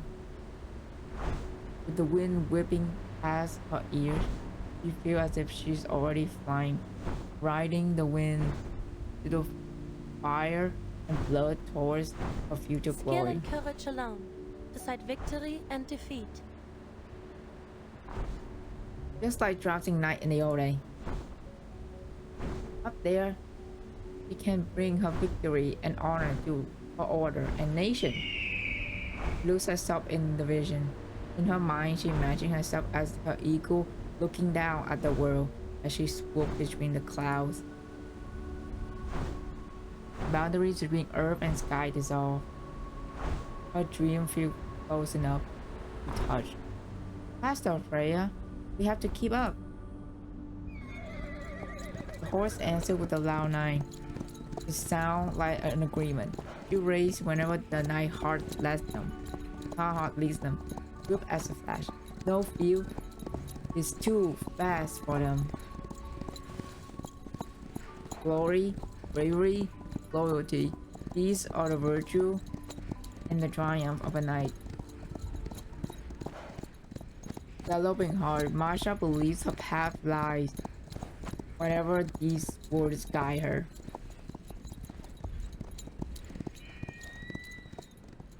But But at last, the eagle become no more than a gray speck of the horizon, and Marsha allowed her steed to slow and rest.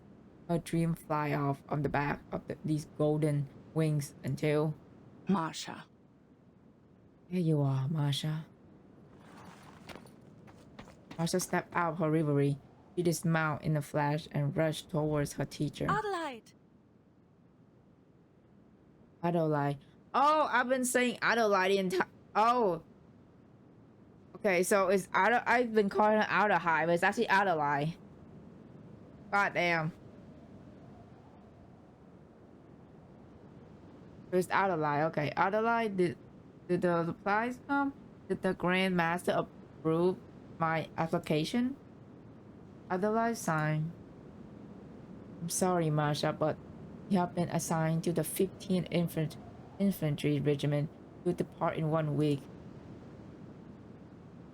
Adelaide gripped Marsha's shoulders firmly, trying to temper her young novice enthusiasm with serious look. There's nothing romantic about the field of battle, Marsha. You must be ready to take care of yourself. At the time, Marsha couldn't fully understand the gravity of her mentor words. So, she did not get to live out her dream. She was still excited to serve her order. Able to finally march out and win glory as a knight.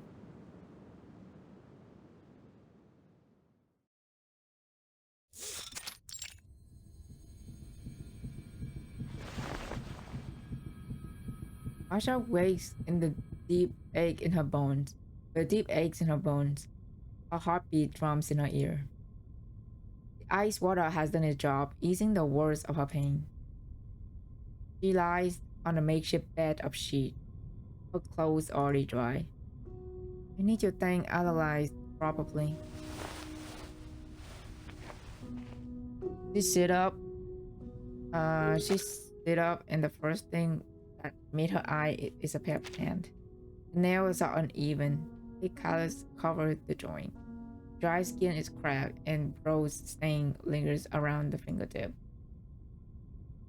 They are the heart and hand of the training knight, reshaped by disinfectant and iodine.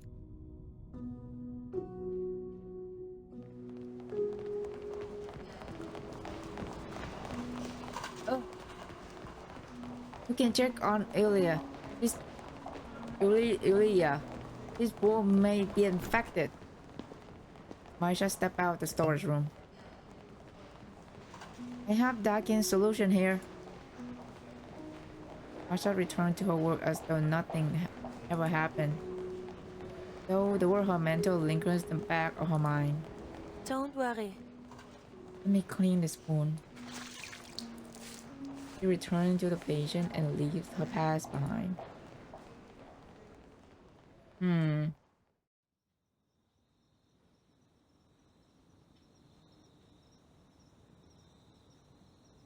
Star and the moon hang in the sky once more, but there's still no sign of reinforcement or leave as Marsha called for to make her report. Commander Kreas. Sir, if it's possible, I hope the Foundation will be able to transfer the heavily wounded to safer territory. I will speak with Razor and leave the matter to him. The Razor was supposed to meet me in the town this evening, but I haven't been able to reach him. Uh-oh.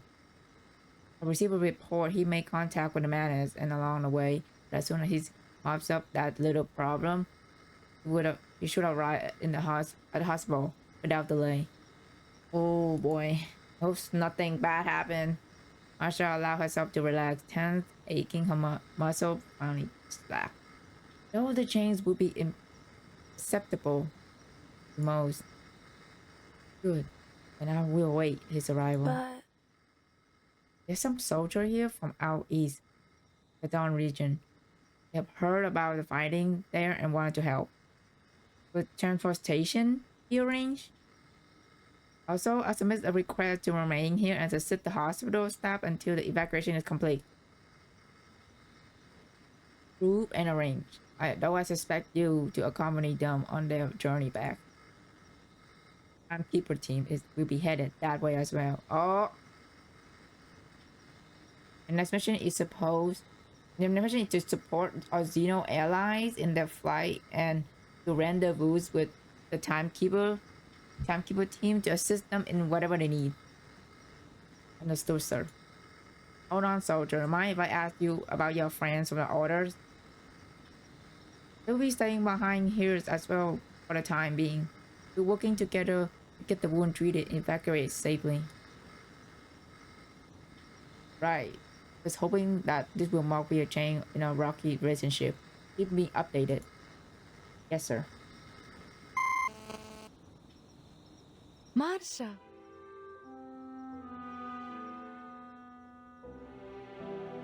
Hey, girl. Marsha hears someone calling her name. Not far away, several knights sit together in a loose circle, soft laughter dripping from the group. The other guard waves at her. Feeling better? Don't worry. I'm sorry for making you worry. The guard waves her hand. Thank goodness. Just glad Adelaide found you when she did. I'm not sure if you wouldn't have lasted much longer. So I sit down beside her. What were you talking about? Old memories remembers all the chores we have to do when we were novice. And then the night sky, the night faces lit up at the reminiscence. I still remember. I remember carrying up those bundles of firewood that were nearly as tall as we were. Yeah, and it was even a drop. Wasn't even a drop most of the time. Not every would-be night had to peel hard. Some older novices would often slack off and bully the younger kid into doing their work. Wow, typical. Put our way up to the hill. 3 or 4 of us at a time, and the bundles would never hold together. I remember we would try to chase the one that fell out as they rolled off the side, tumbling into the wood. The 2 young novices would simply sit at the edge of the slope and sigh. But As always loved the story you told about him. Those falling pieces were actually adventurous wood sprite we had free from their root, and now they were traveling to the distant lands. They would talk to the wind and do battle with legend and insect and beast, boat along rivers, and eventually rest on the shore waiting for a new journey to begin. What can I say? I've always enjoyed a nightly adventure. They laughed together like old friends, like sisters. Under the hospital eaves, the branches in the courtyard act as silent witnesses, holding on to their memories. The breeze passed through, and those memories dripped away bit by bit into the night. I miss those days so much, Marsha. When even the most trivial of things carried an unquestioned meaning. Everything was in perfect order. Every bundle of bullets had its purpose, even if it's only meant to warm a study room. It should be as simple as that. Knights set out to fight for justice and wander the land, returning laden with treasure and glory. This was the story they wanted for themselves. But back then they couldn't. I wouldn't imagine any other end. Have you spoken to the Grand Master? I have. We all concerned with what we should do next. Marsha, you found your own path, haven't you? There's a trace of envy in her eyes as she says it. You know, Heather, ever since I met Adelaide, I start dreaming of the old days. Marsha opens her hand as if turning the page of a book. dreams that have let me relive my past, the good and the bad. One thing is certain. Though I traveled far, I never strayed from the right path. Seeing things here, I think that true of the night of Osnan as well. Marsha glanced around at the end of her words.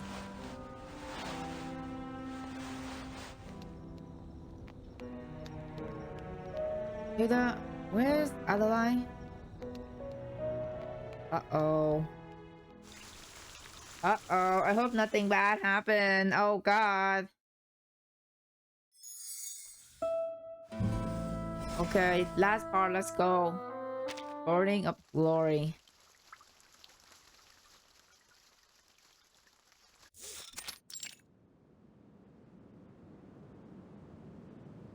Marsha find the night a short walk from the hospital. Sitting quiet contemplation at the edge of a field. She sits down near her without intruding. Can I sit among the bending tall crowd like a old stone, as if she has always been there? To sit in silence and set the mind to quiet in an essential virtue for a night. In contemplation, we may search our resolve and explore the depth of our belief. It was a lecture she has heard before, and the message was clear. So, for some time longer, they sit together in silence, accompanied only by the rustle of the autumn wind. However... With our training, we can sometimes forget that we do need to use arcane skill to quiet our emotion. Sometimes it is better to do battle with trouble in our heart instead of pushing it away. What is it that you're fighting, Delai? Regret. When I saw our night outside the hospital, I was relieved, overjoyed to have found some of our comrades. But though we saved these people, we left Jehovah. We let mana slip through our hands. I can hardly believe it. Cannot find a center between my joy and my despair. Now the path ahead for our orders seems more unclear than ever before.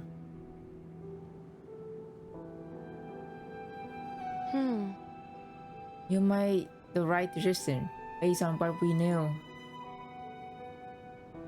I did. I am greatly heartened to have found Hildegard and the others. That itself is a blessing. However... But they did not come here for me. I didn't know they were here. I didn't even know they were alive. Our order has no harm or no direction. It only magnified my disgrace. There's no need. I know the burden of command weighed heavy on you, sister. You must not be harsh on yourself. You were given a responsibility for organization that was already fallen to ruin. Your trouble are not of your making. There is little solace in that. But though I may not have created these trouble, I have been a steward over them, stubbornly refused to fix them. And I think I have found the reason. I'm in search of an answer, not just for all the other, but for my own sake. Who is responsible for the other downfall? The cruel question.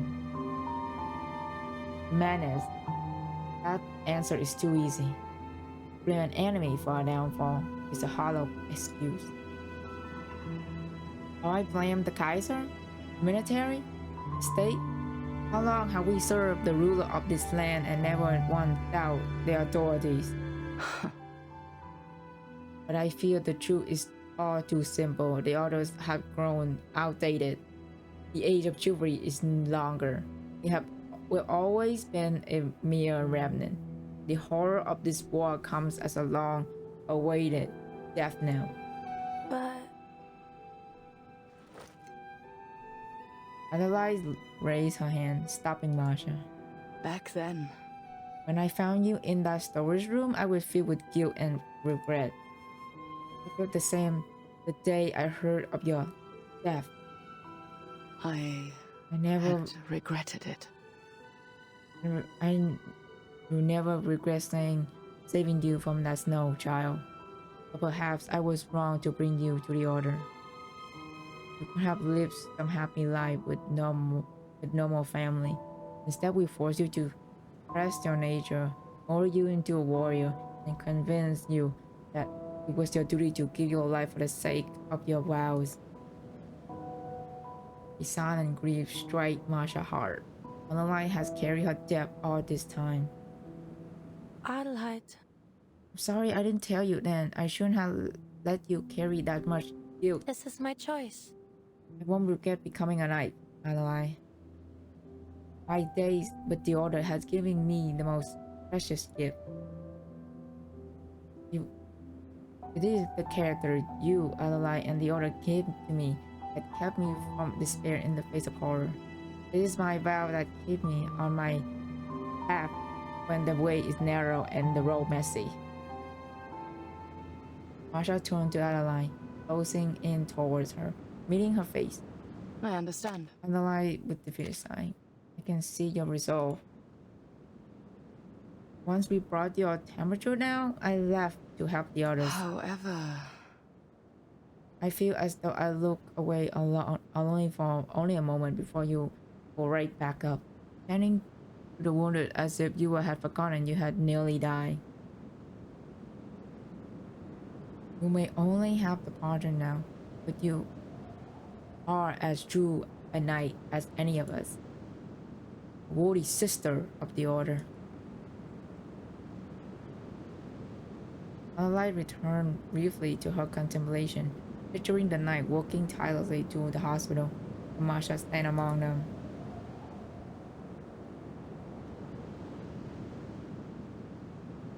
So I say to myself, see, Adeline, chivalry has not faded after all. It can still be a shield to protect the weak and vulnerable of this age. Adeline turned to meet Marsha's eye, conviction and pride burning on her face. Marsha. As for the proposal you mentioned, this reimagining of the Order, I will consider it. Oh snap!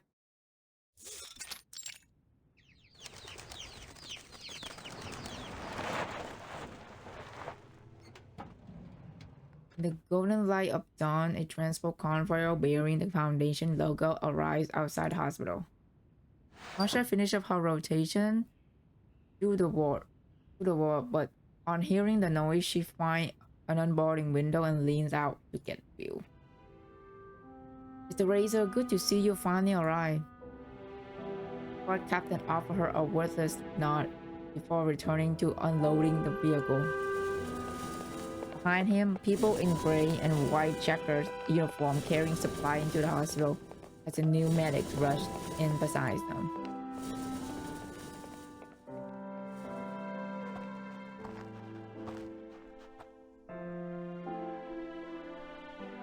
Everyone's mother, this is Mr. Razor from the Foundation.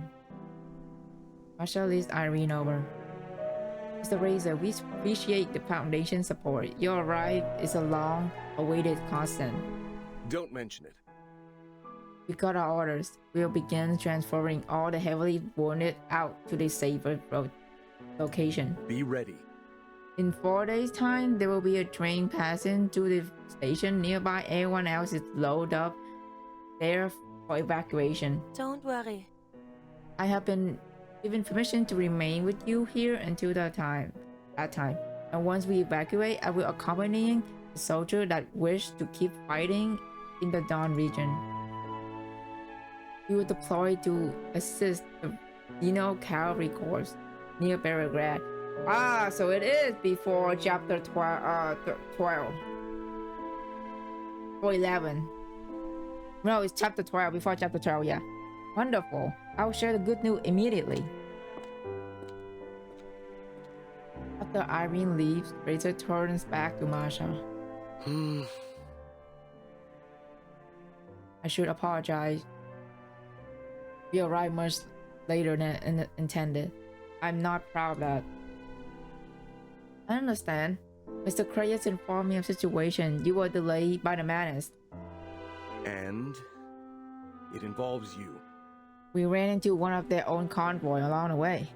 It was heavily defended, but what they were transporting might just be interest to you. Marsha heart skipped a beat. Do you mean? Follow me, please. You gather the knife first.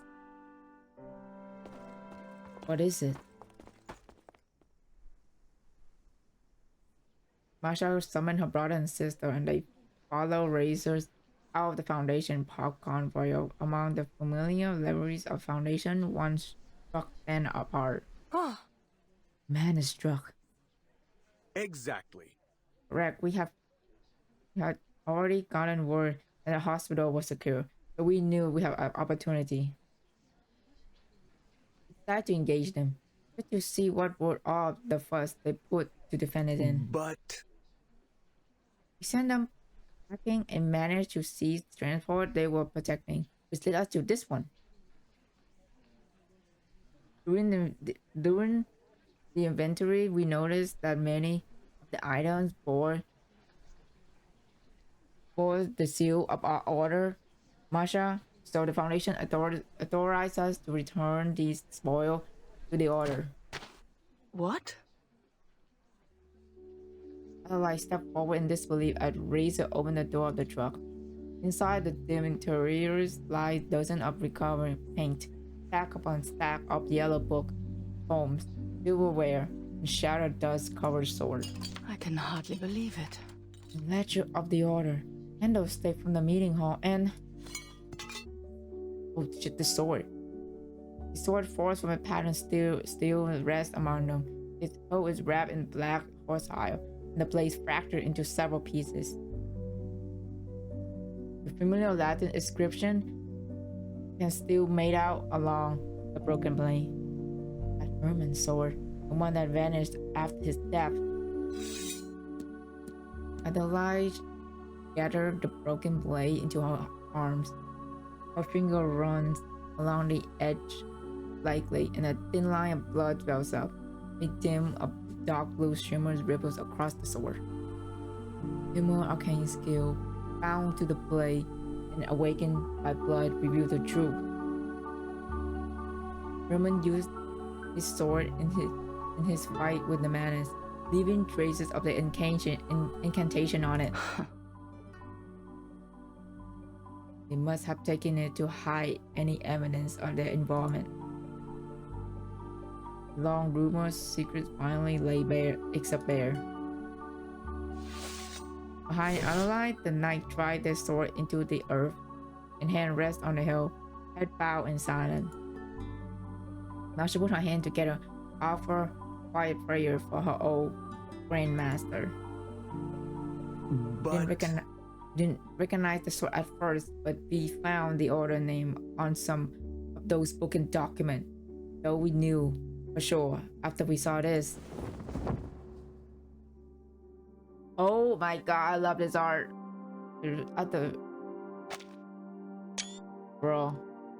After that's settled, the solemn and sacred task appears on a display in front of them. Oh, this is...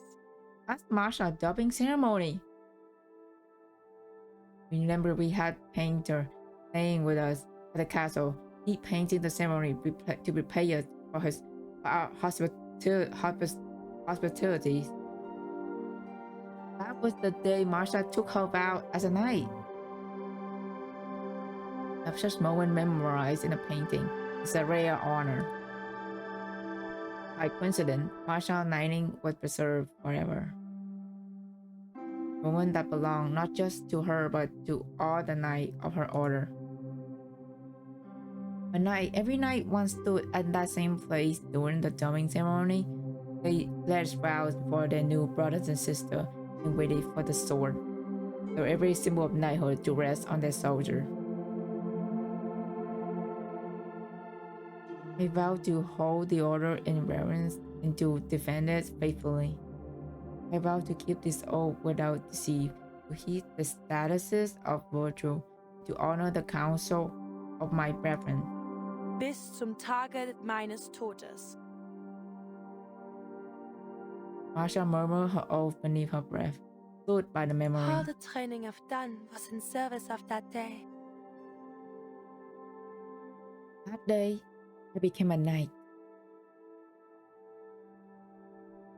I love this art so much. In the painting, Marsha expresses it solemn. She wears ceremonial attire. Her folded hand tell her expectation for the glory to come. Countless faces of knights, living and fallen, seem as though they could perfectly overlap the girl's face.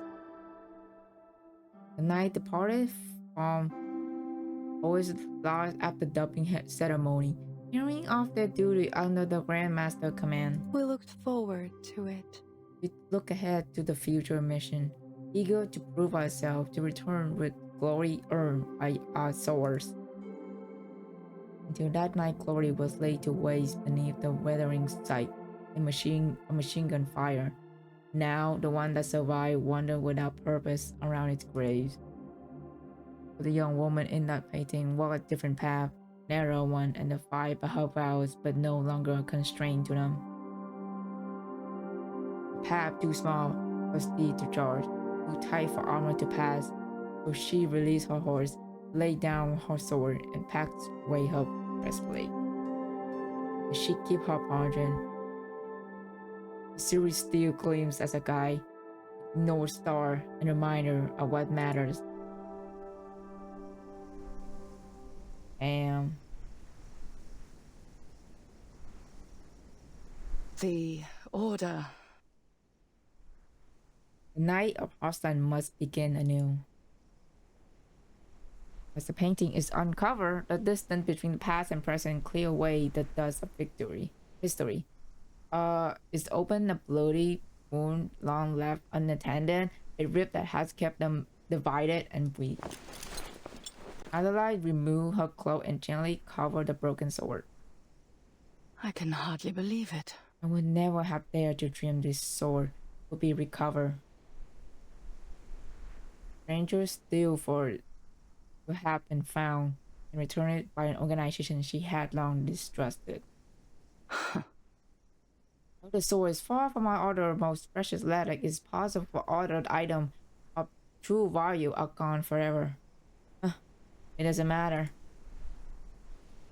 Paintings before them once proudly adorned their home's stone corridor. Candlestick once burned in the meeting hall, witnessed the night worship and prayer.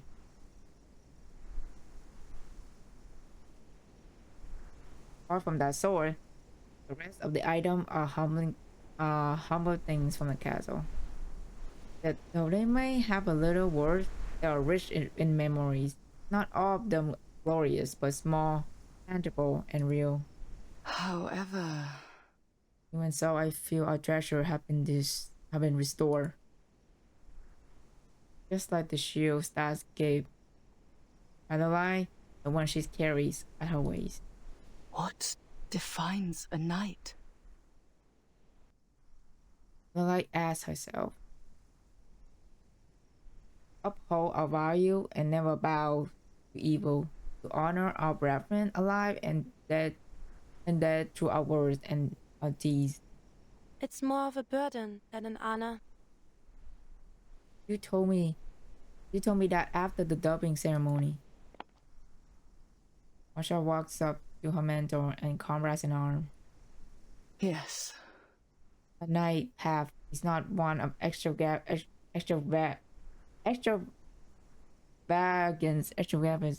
and luxury. We learn to endure hardship and live simply, to keep our minds fixed on justice. Adeline looks deep into Marsha's eyes. The future of knighthood in her vision stands right beside her. The answer is within reach. Adeline turns to face the other. Brother and sister, after we leave this hospital, we will search for our scattered comrades. Well then, A long way and attend the follow Sister Marsha advice. This age does not need Mouse Warrior, but it still needs the order.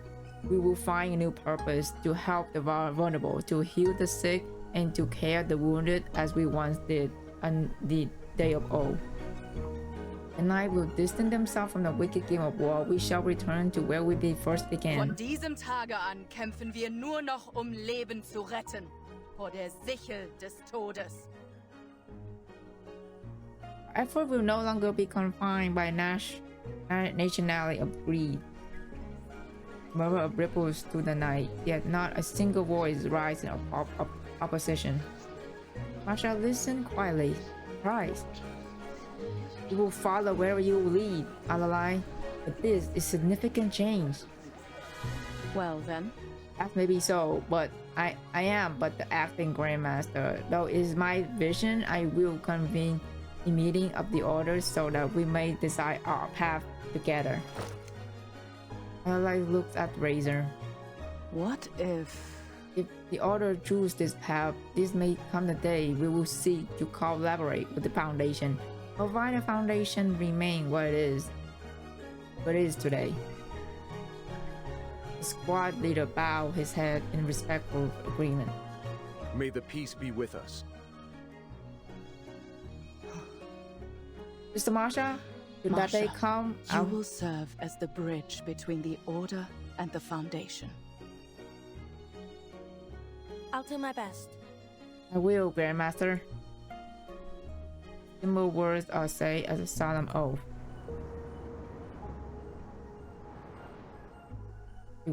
A breeze swept across the plain, carrying a crimson of late autumn frost. As it passed through them, it seemed to strip away the dust that has gathered on their order. The morning light shone on them, promise of a new day, new beginning. Marsha raised her hand before her eyes. The brilliant dawn spilled into her fingertip. What a good day it is. My God, are we finally having a good ass ending? Like a good happy ending?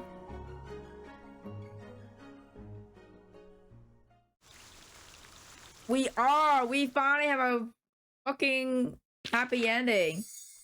Holy shit. We did it. We finished her character story. Beautiful ending so far. All bangers, no miss. Yeah, we did it, y'all. Claim all my gem.